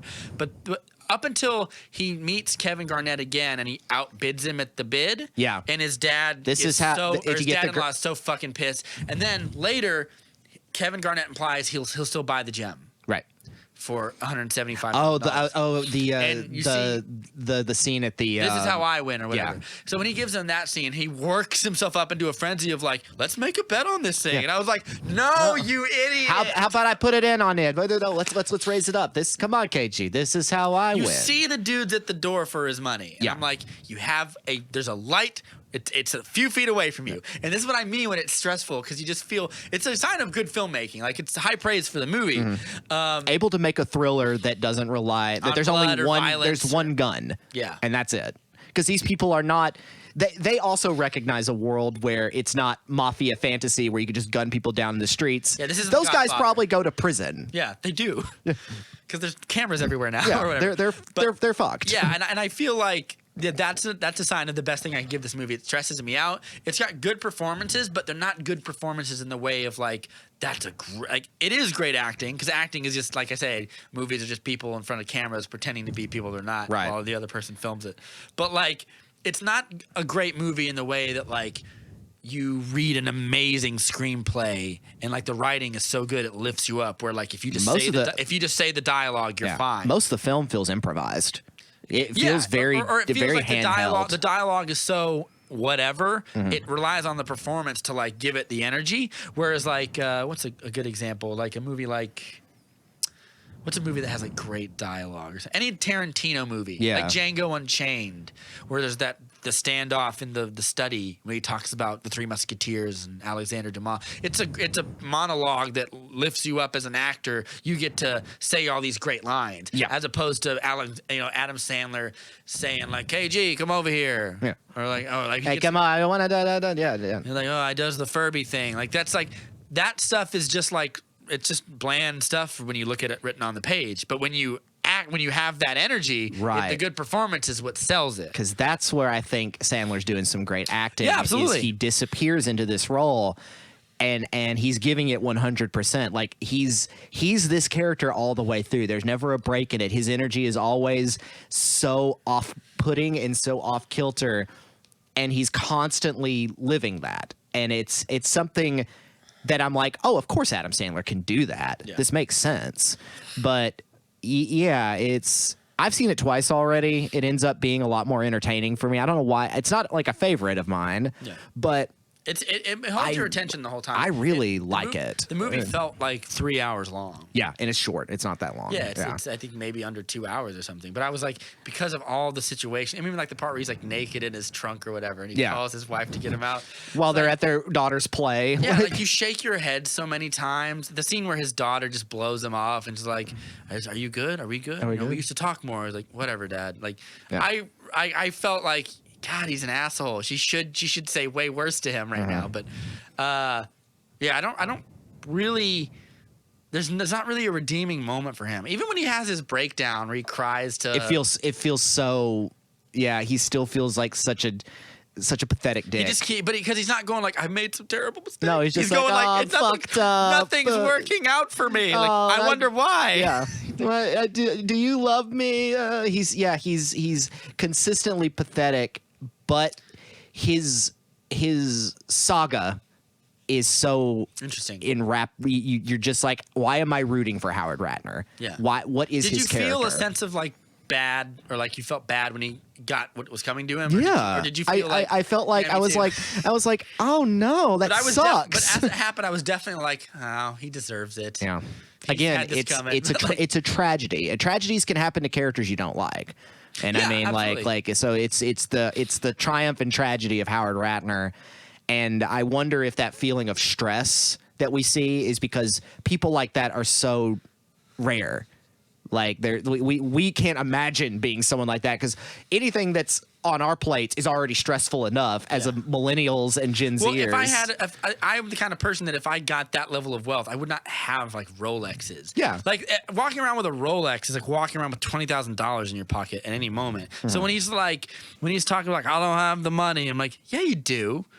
You have gold chains and like weird Jewish tracksuits or whatever he wears. Also, his outfit is really iconic. That's good costume design there. That yellow shirt and the jacket. Yeah, like I could see that being a Halloween costume later this year for sure. Yeah, and those sunglasses always hide his eyes a little bit. It strikes me as like it's some of the best movies ever made are like these weird portents of greed. Like There Will Be Blood is about greed. The Wolf of Wall Street is about greed. Like good movies are written about greed, and there's always about like people who have so much, but it's not enough. Well, and I don't understand. I think as a man, I'll never understand having. There's that line from The Wolf of Wall Street where he goes, "My name's Jordan Belfort, and I made $50 million last year, and I'm really upset because it was just $2 million shy of $1 million a week." Think about that. Yeah. $52 million means you make $1 million a week. It's unbelievable. It's unbelievable. And you go like, "Oh, I don't have enough. I need to die." It's about the weird culture of domination and grinding and making more and more and more. I think that's, if the movie's about something, it's about that. Well, you think about the 80s. You go back to like the 80s when wealth and big wealth and yuppie culture and everything was seen as this like ideal. You know, it's the Trump era. You know, people saw that as a modicum for success, as something you could aspire to be. Yeah.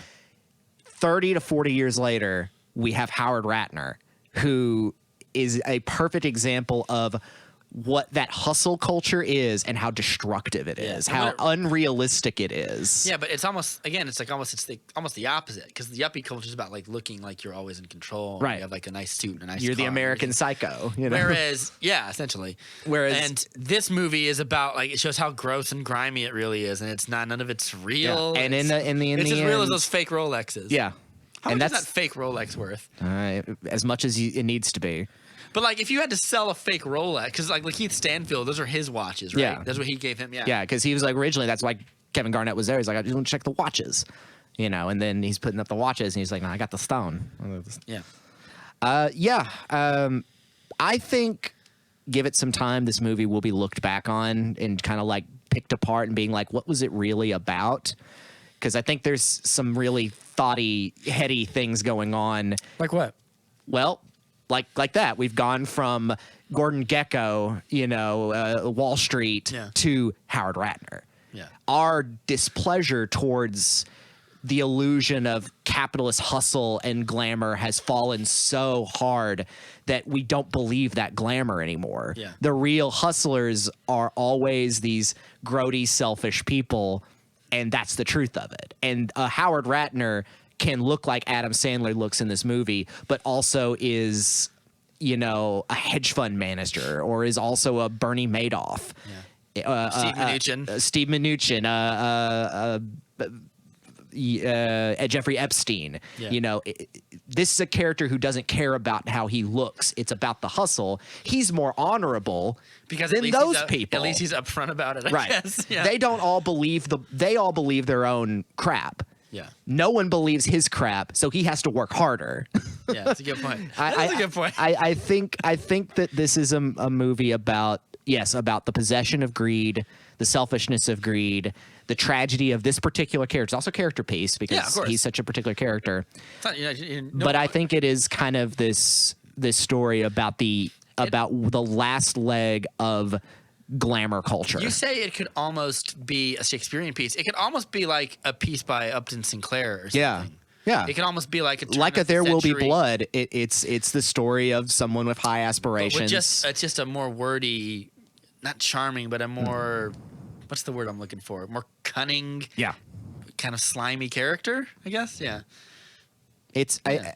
I think over time the analysts and critics will look at that and just be like, this movie is emblematic of something, especially from 2019 going into 2020, in the same way Parasite is. Yeah. In a different way. It hits different. It definitely and- sticks its landing. For And I'm certainly excited for anything the Safdie brothers make. They definitely have a voice. yeah, it's the and- first thing I've seen by them. Yeah, I check out Good Time. Good Time's really good. It's also really grimy, but it's a little more stylized. And you get some good Robert Pattinson. Okay. He's got that hard Queen's accent and bleached blonde hair, and yeah. Okay. So that's Uncut Gems. Yeah. What's the next one? Shifting gears again, super hard, kind of like a fast blue hedgehog. We are going to be talking about Sonic the Hedgehog. That was so seamless. Yeah. I'm almost suspicious. Are Are you doing voiceover ads? We had a really quick edit. That you Hey, guys does didn't anybody need notice. voiceover ads? Because I could use the money. I am not a hustler. You may not know, but we edited that together because we had to hit pause, and Matt did it so seamlessly. Like I hit the space bar, and his mouth was already making like. I already had W. the breath prepared. I had the volume prepared. Again, I'll send my resume. He's a along. professional, like I'm the a people professional. Uncut Gems. So we're talking about which one? Sonic the Hedgehog. Sonic? My phone just died, so I lost the director and everything connected I to can look it that. up. It's his first debut. He sent a letter or wrote a letter thanking the fans for coming to see it after like he was worried after the CGI redesign people wouldn't want to come out and see it, and apparently That's the big discussion with this movie is this kind of going to talking about the Snyder Cut. This was also a film majorly affected by fan response. Thankfully, just to the trailer, not Yeah. the full release. I still argue. Director Jeff Fowler. Budget was $95 million, made 306.8. So Good for them. pretty decent That's return. a good return. The rule is you double the budget for marketing, so that means it was cost about $180 million for that. And this one altogether. just came to VOD, right? It didn't get a. Yeah, I don't think it got didn't get a I don't theatrical think release. It did get a theatrical release, but it didn't get to finish it all That's the way. right. It was. So it was that probably, tragic midway point. It probably would have made more kind of like Birds of Prey and stuff. Mm-hmm. But yeah, Jeff Fowler is his name. And I would still say that like the Snyder Cut is arguing for a director's original cut. Right. Arguing against changing something. And these the rest of these movements seem to operate the opposite. They Right. don't like something and demand it be changed. They put the torches under the feet Yeah. to get it. But I have a Wikipedia article here up if you want to talk about it. and so I mean, unlike having to explain Uncut Gems, I mean it's Sonic the Hedgehog. It's exactly what you think. Well, but they make it work in this way, which is probably the safest. Video game movies have been notably some of the biggest Turds. failures of all time, going all the way back There's a couple of them I like. going back to I like Double Mortal Kombat. Dragon and well, Mortal Kombat is kind of that's one that does work. It's not a great movie, but it's a fun movie. It works. It doesn't work today, but it No. worked for its time. It worked for its time. I have a lot of love, but ironic love for Street Fighter, for the Steven Just to- D'Souza Street Just Fighter. to watch what's his name do all those splits. Oh yeah, and Damn. that movie also I think understands it's silly a little bit, and it kind of gets away as a comedy. It's one of the if I'm ever having a bad movie night with anybody, Street Fighter is one I'd bring up because it's so fun. Yeah. But it's not a good movie. No, The Resident there's Evil. a great online skit from Pete Holmes from his old show where it was called Street Fighter Red Tape, where he plays an insurance agent meeting with the people from Street Fighter, and it's all the characters. And my favorite one is what's the guy in the Soviet outfit? Zangief. that he's like the big head honcho, and he No, Bison. yeah, General Bison or whatever. And it's always him asking questions like, I see here you've requested 400 loaded Mercedes XLs. Do we need all that? Can we afford that? And he goes, yes, it is a test of strength to destroy one. Is how about Chevy Cobalts? Significantly cheaper. Like it's really funny. I'm gonna have to check that out. And then they ask him like, we need to fly. Do we have to fly each character to the hometown of the other characters? Can we all? What if we had it all in one central location? Like, and he looks at a paper like Atlanta, and then and like you can tell that Bison is like really upset by all this, and he gets more sad as it goes on. He goes, "Fine, we'll have it in Atlanta." All right, we'll get. There's a part where he basketball court. There's a part where he intimidates him and says they must go to the countries of origin, and he lights a fireball to intimidate him. They put the money for like visual effects, like those Raid Shadow Legend things where the guys walk into the management office. It's so funny, but. Resident Evil. I cut you off. Which is going back to Mortal Kombat. Skit. Mortal Check Kombat was directed also. That's Paul F. The other Paul Anderson. Paul W.S. Paul W.S. Anderson directed all the Resident Evil movies.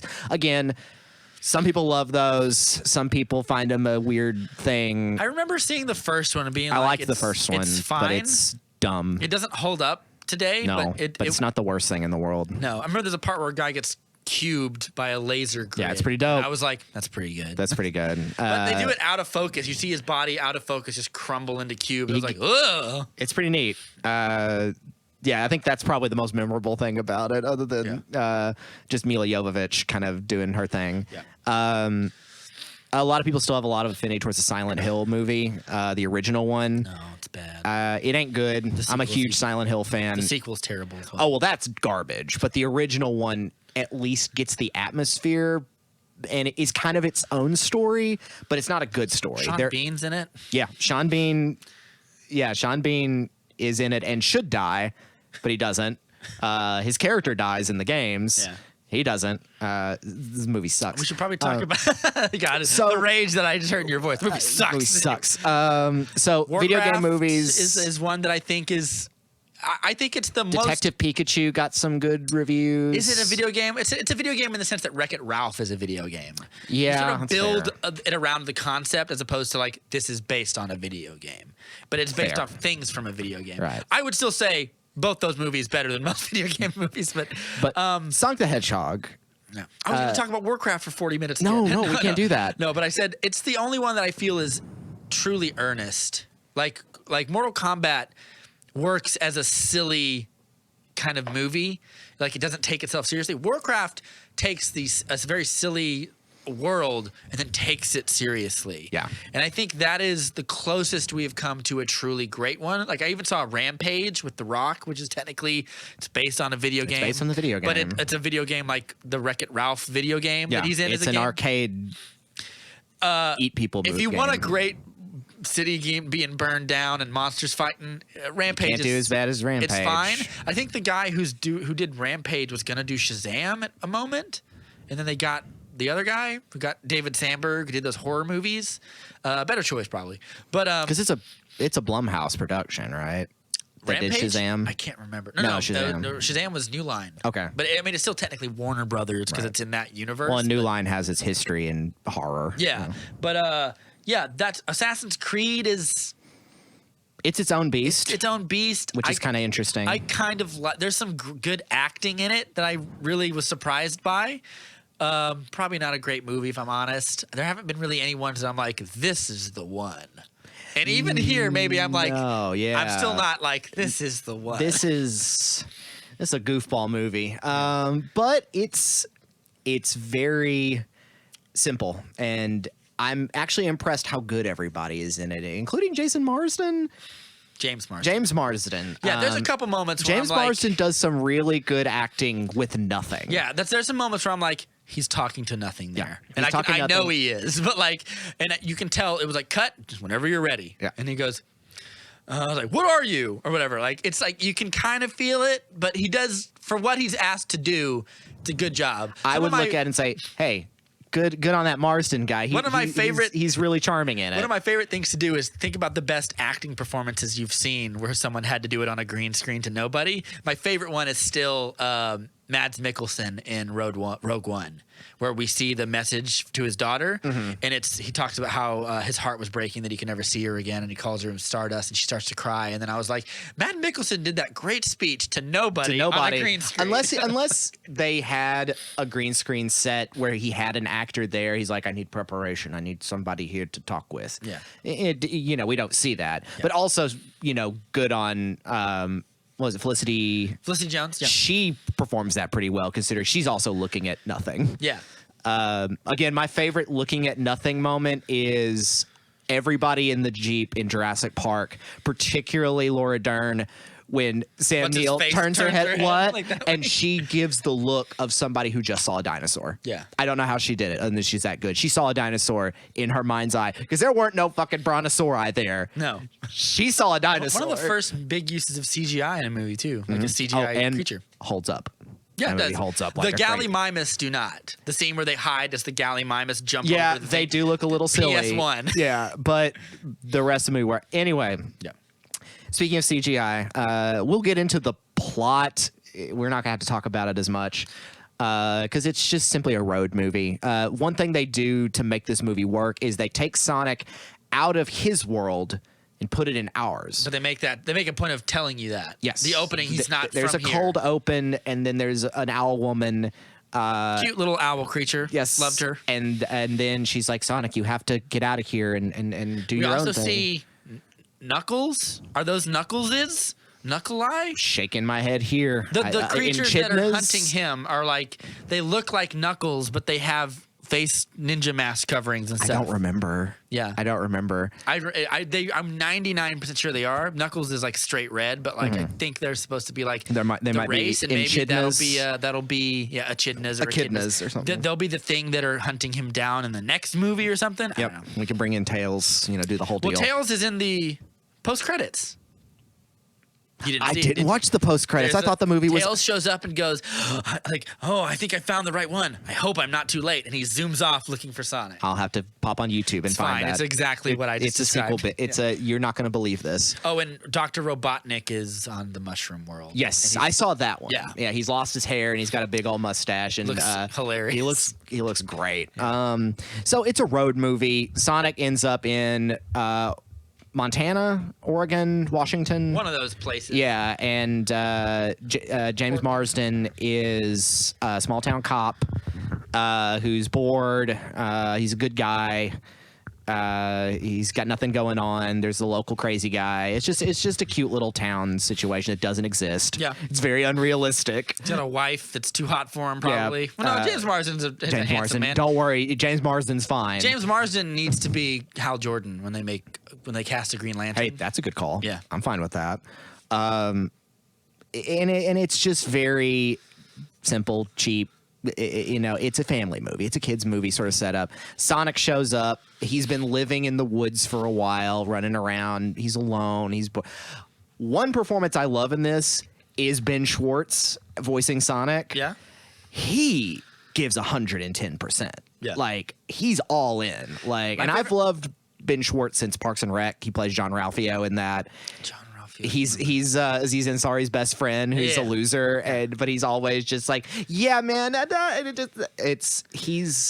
He's a cartoon character himself. Good. Everything in this movie is either serviceable or pretty good. Is what I would say. And that's what makes this so entertaining. The plot is serviceable. Yeah. The performances are pretty good comparatively. Yeah.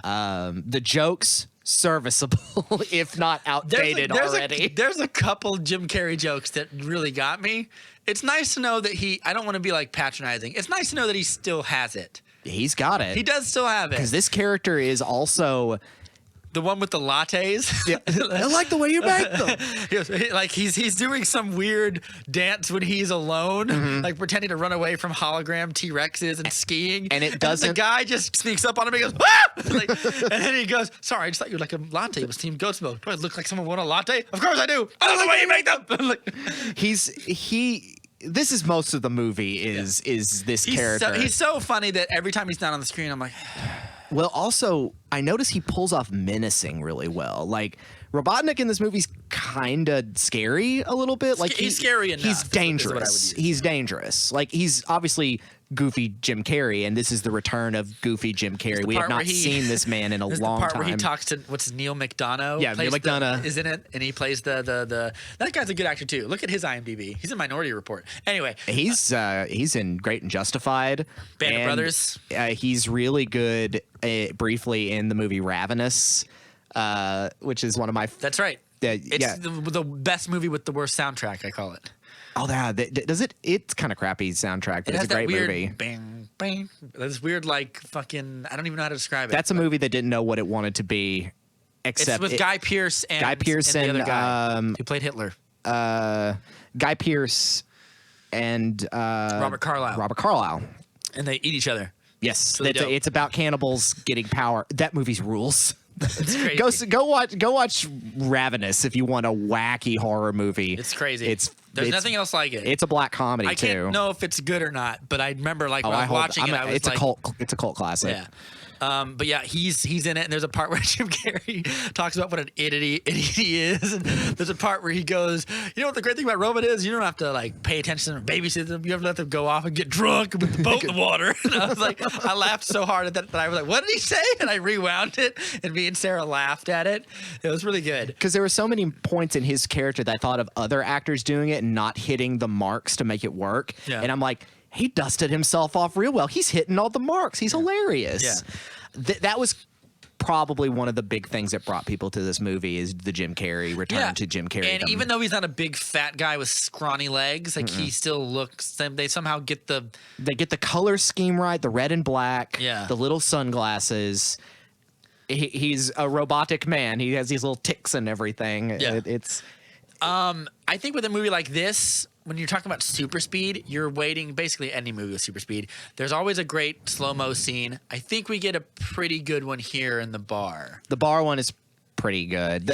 Sonic's speed ability fluctuates, has no consistency, but that's okay because it's a kids movie. Yeah. So it doesn't have to be. We don't have to pay attention to it like we'd be paying attention to the Flash or paying attention to Quicksilver. But we get a Quicksilver scene in this where it's pretty good. He sets up everything. Goes over here, puts a hat somewhere, puts a fist in front of somebody. What's James Marsden's character's name? Does it matter? Donut Lord. I don't remember his character name. He moves Donut Lord to the bar and he puts a beer in his hand. Yeah. Like so when he wakes up from it or whatever he's drinking, he eats a bunch of chili dogs. That was a nice little reference, I guess, because Sonic likes chili dogs. I like chili. Who doesn't like chili dogs? I could go for a chili dog right now. And so he does that. That was pretty good. I'm not going to because I know they're bad for me. There's nothing worse. But yeah, I liked that a lot. There were some other super speed scenes where I was like, the missile one was pretty neat. Like he throws them off the building at San Francisco and then almost doesn't catch them. Very irresponsible of Sonic. I don't know how I felt about like it's a kids movie, so I was like, it's a big, as you say, it's a big, don't worry about it. But like they use the power from his quill to power the ship and stuff, and I was like, I don't know why that would allow Robotnik to move faster because it's something in Sonic's biology. It was clever enough way to make sense of it in the context of the movie. I'm like, okay, he's using his little speed force. Yeah, but the parts of the machine would not be able to move that fast. Oh, they would. Yeah, the physics don't worry about about it. Don't worry about it. That would be a great downfall to his character. Like he's trying to go faster and the ship just breaks apart. That's good. That again, writing a screenplay that we don't need to be writing. Yeah, it's fine because they take care of the situation by the end. Yeah. This I don't have a whole lot to say about it other than like I thought it was endearing. And I like some of the moments between Sonic and James Marsden. I like the part where he's like, you have a home that you think is awesome and you want to leave it. It's like, but you already have the perfect place. Because I like the idea that because he's on the outside of James Marsden's life, he gets to like Sonic in a way has a better perspective on it than he does. Because he's the outside looking in. Like he sees nothing but good out of him. Yeah. And then James Marsden's character is like, I'm not doing enough. And I need to do something more to make myself fulfilled. Yeah. And Sonic's like, no. I see that you are fulfilled. You're awesome. Yeah. I mean, it's an odd couple story. I think it plays out pretty well because odd couple stories, especially in children's movies, depend on how fast they resolve each other, either too conveniently or it takes too long. And I think this is right at right in the sweet spot where it's like at first he's like, I don't know what you are, da da da da da, and he's like, oh, but da da da da, and eventually they start becoming friends, and you know, sometimes people become friends way too quickly and doesn't make sense, or it takes too long and it's frustrating. Yeah. And this, because Sonic is so endearing, Ben Schwartz plays him so likable, and of his course the power is animation boost works miracles. I think they made a good choice going and doing that. Yeah. Of course, they were pressured into it and bullied into doing it because Maybe. the first Sonic we saw was just like, oh my God. Do you want to talk about that now? Well, it's probably the most thing to talk about. Real quick before we do that, the company that they brought on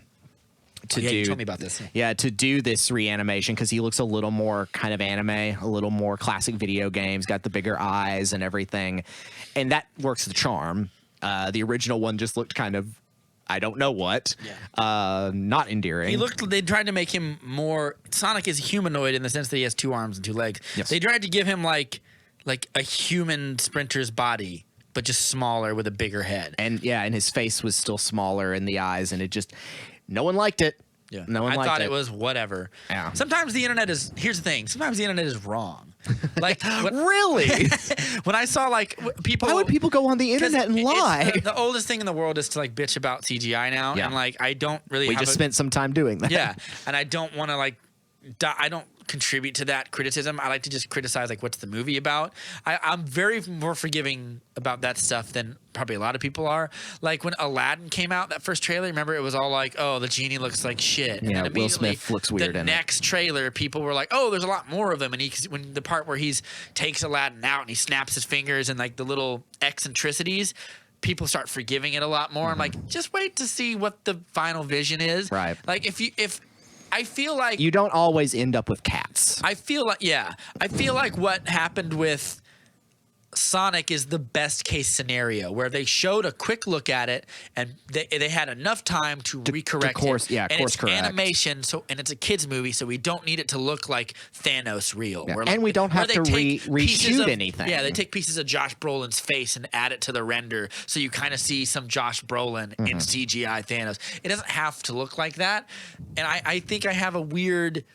There's a weird scale with CGI for me. And the rule is like, how real and how serious am I supposed to take the world versus like what the quality of the CGI is allowed to be. Mm-hmm. This movie I do not take seriously, so I will allow Sonic to look Cartoonish. kind of cartoon. He doesn't look bad. No, Like, he looks like the he has- animation company worked well with his freneticness. And Yeah, and he looks like they get the a good example of bad CGI is like a lack of weight. Like when you see like a big monster, but it looks like you could tip it over. Right. at There's any no point. heft. There's no heft. There's to no it, gravity which is one thing involved. that like Warcraft again does well. Is like when an orc. There's a part where another orc punches another orc in the face. I was like, that felt like it would explode me Right. if that Because happened. these are creatures that should feel like they're 500 pounds. Yeah, and Sonic feels light and nimble, but when he interacts with stuff like the little ping pong paddle, I was like, that's good. That's pretty good. The more like serious the movie gets, the more I demand the CGI look really good at that point.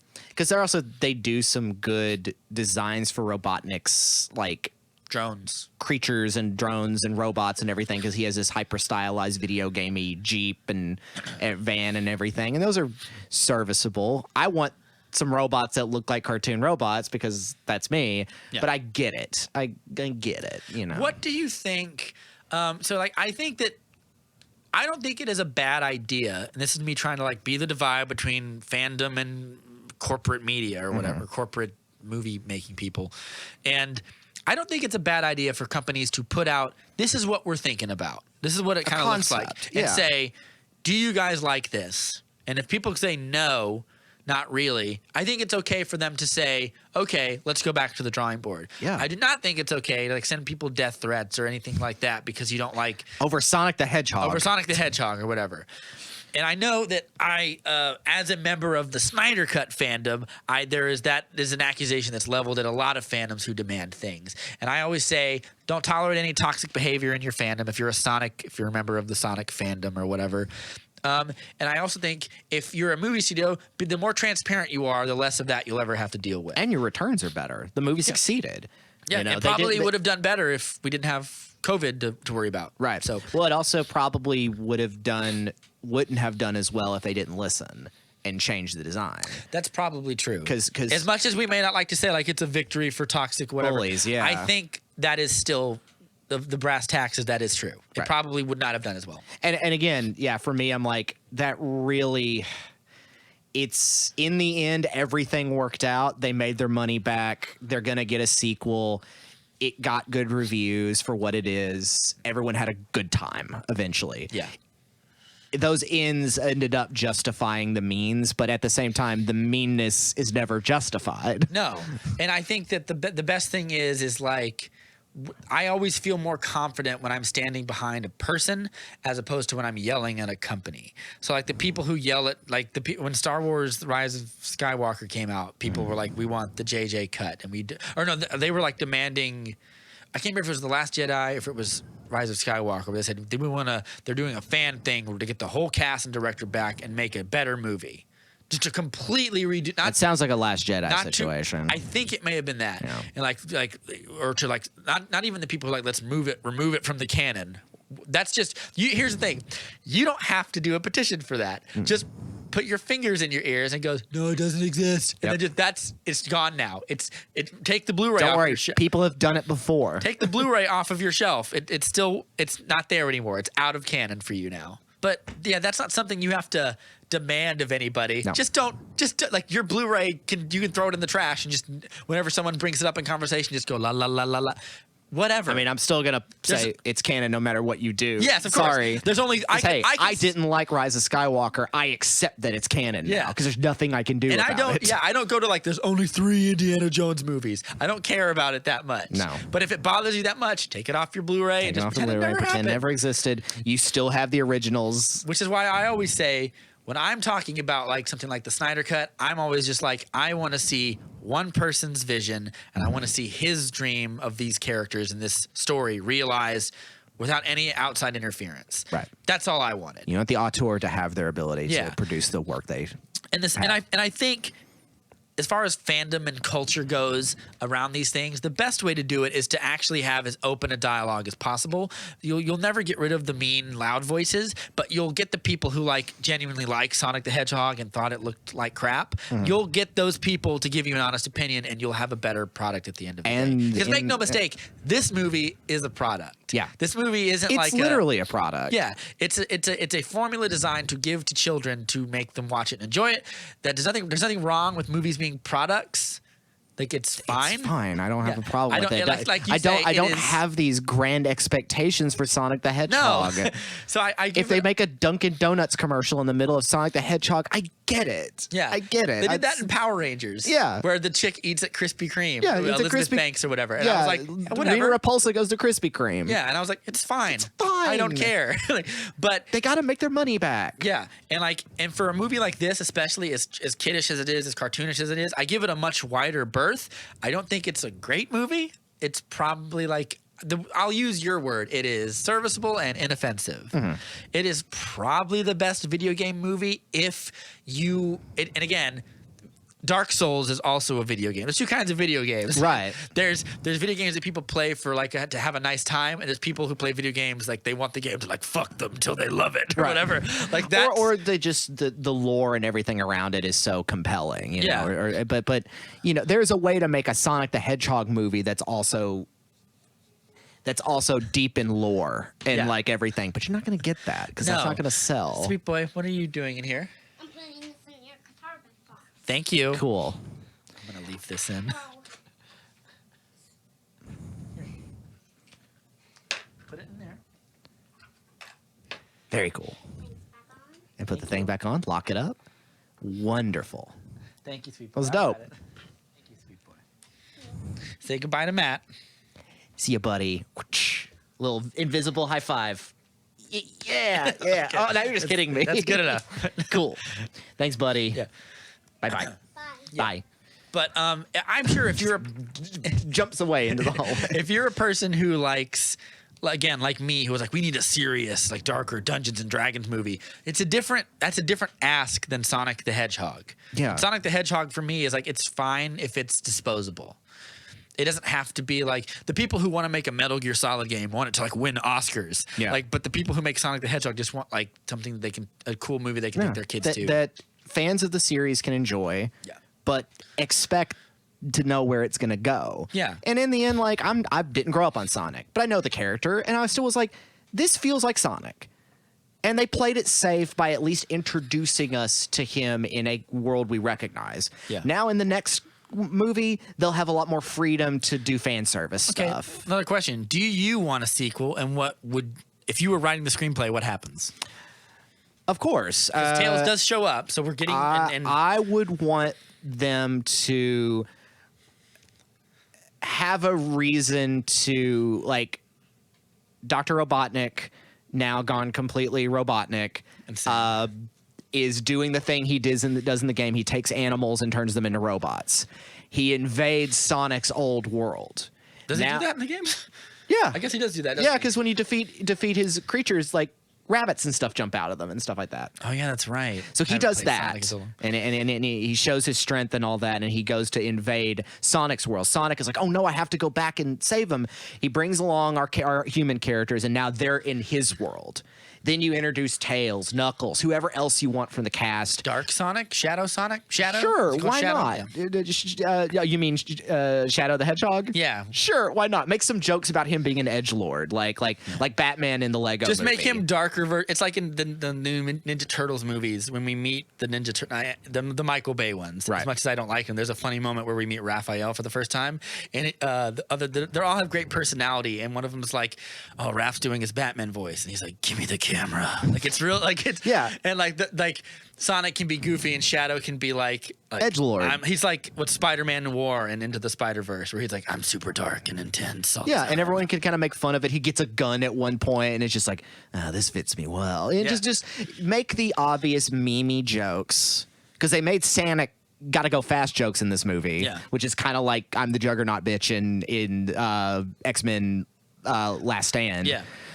Be self-aware. Have the fan service in there, but now you have shown that people are okay with this character and this world. Now you can expand and be both kid-friendly, action-packed, fun, but you can now have a world to play in. Yeah. That's the best way to do the sequel. Do you like the fact that in the movie, Jim Carrey is constantly trying to reaffirm his own macho-ness?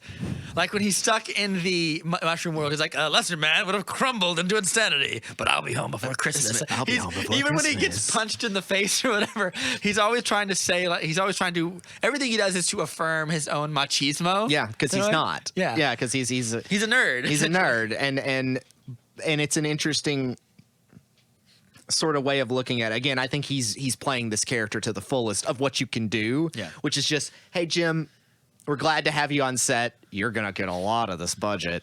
You do what you need to do. And he sells. And who knows? Much like, is this the beginning of Adam Sandler going to be a serious actor? Will this be the return of Jim Carrey 90s era? Do you want to see that? Hey, it's fun. It's fun. Why not? Do you want to see an Ace Ventura 3? You couldn't make an Ace Ventura 3 because those movies cannot exist now. Why? They're horrible. The homophobia and racism that came out of those movies is just appalling. Was there homophobia in it? I don't remember. This is the whole part where where he the figures out that transphobia at he the had end. yeah. There's even a great line in Brooklyn Nine-Nine where Jake Peralta, the character, is just like, "Oh yeah, Ace Ventura, great movie, horribly transphobic." I don't need Ace Ventura 3, but if you've got him, they already did a Ace Ventura 3 with a little kid actor. But if you want to bring back that character, that's fine. Oh yeah, that's right. They did, didn't they? Yeah, don't worry about it. It's like the Son of the Mask. Don't worry about it. It was awful. We didn't need to make it. I'd rather they do The Mask again. The Mask is a surprisingly like dark and violent They should do that version. Oh yeah, no, check out the Mask comic. It's gruesome. Yeah. I always felt that, like, I actually like Ace Ventura 1 and 2. I do too. I grew up on Ace Ventura: When Nature Calls. I like it's the stupidest movie in the world. The one in Africa is That's I Ace like Ventura: it When Nature more Calls. Yeah. because he has funny jokes, and the part where he fights the dudes who call him White Devil is hilarious. I feel like if it has He does get those spears in his knees. Ah! Ah! but I feel Guano bowls. yeah, I feel like if if the movie has racist undertones, it's also equally funny to make fun of white people. They call him White Devil, and they throw spears in his legs. Yeah. They bang his head on drums. Well, and it's stuff. because Ace Ventura is a cartoon character. Yes, Jim Carrey played they cartoon did a cartoon characters. show. Yeah, Actually, too. yeah, they did the same with The Mask. I want a 3. Do a third one. Do an animal rights thing, or he like Yeah. your rights thing. Like you can He twist it gets around. involved with environmental terrorism. PETA or whatever. You're trying to blow up the Hoover Dam. Good thing I have beaver friends, and he rebuilds the Hoover Dam with beavers. Yeah, or whatever. Oh, so the environmental terrorists are bad guys. Sure, why not? There are a lot of fascist environmental terrorists. This is not that kind of podcast. I but, know. you know, yeah, sure. I think you can make your money back on that. Again, everything has to come back on money, but What's your favorite Jim Carrey movies? Like as far as like the funny ones. I know that we can say The Majestic or I Love You, Philip Morris. Like those are the good acting probably ones. The Mask is my favorite. He's really fun in that. That movie kind of is a nice 90s dark comedy that is so wild and over the top, but has a cool style about it. Yeah. Cameron Diaz, first role. Cameron Diaz is great in it. You like Bruce Almighty? Bruce Almighty's a lot of fun. Yeah. Liar Liar That's a good one. is one that usually people like a lot. I'm not saying any of these movies are good, but Liar, they Liar are is- good. I will Jim say it right Carrey. now. Liar Liar is a good movie, and if you don't like it, I judge your comedic taste. Like you're yeah. not fun at parties if you don't like some of those movies. I'm sorry. The jokes are There is a weird disconnect in the movie where he's not allowed to tell a lie, but that also affects our ability to tell fiction. Mm-hmm. It's like the invention of lying, because in that movie, when you lose, I like that movie. Yeah, I do too. When you lose the ability to tell a lie, you also lose the ability to be creative, and you lose the ability to like to tell spin yarn. to spin a yarn, tell stories. That's why all their entertainment is old men in couches, like telling you about history. Right. So like it's like you lose something without the ability to lie, and I feel like the movie missed a trick to get that before Ricky Gervais did it. Well, it's kind of it also, because I just watched Knives Out again. The whole clever thing about Marta not being able to lie or she throws up adds a very interesting storytelling element into it. Yeah. Because films are lies. They're stories. Acting is lying. Even the ones based on a true story are Yep. sometimes Hey, Saving lies. Private Ryan didn't happen. Yeah. Normandy happened. Saving Private Ryan didn't happen. Yeah. Good for Jim Carrey. I hope he enjoyed working on that movie. He's been kind of an oddball for a while. Seems like he did. I think he might have needed that. Yeah. To get out of his head a little bit. I don't know. I'm not Jim Carrey's therapist. Yeah. Good for Maybe- Adam Sandler getting some recognition. Do more funny movies and less anti-vaccine propaganda. Yes, Jim Carrey. please.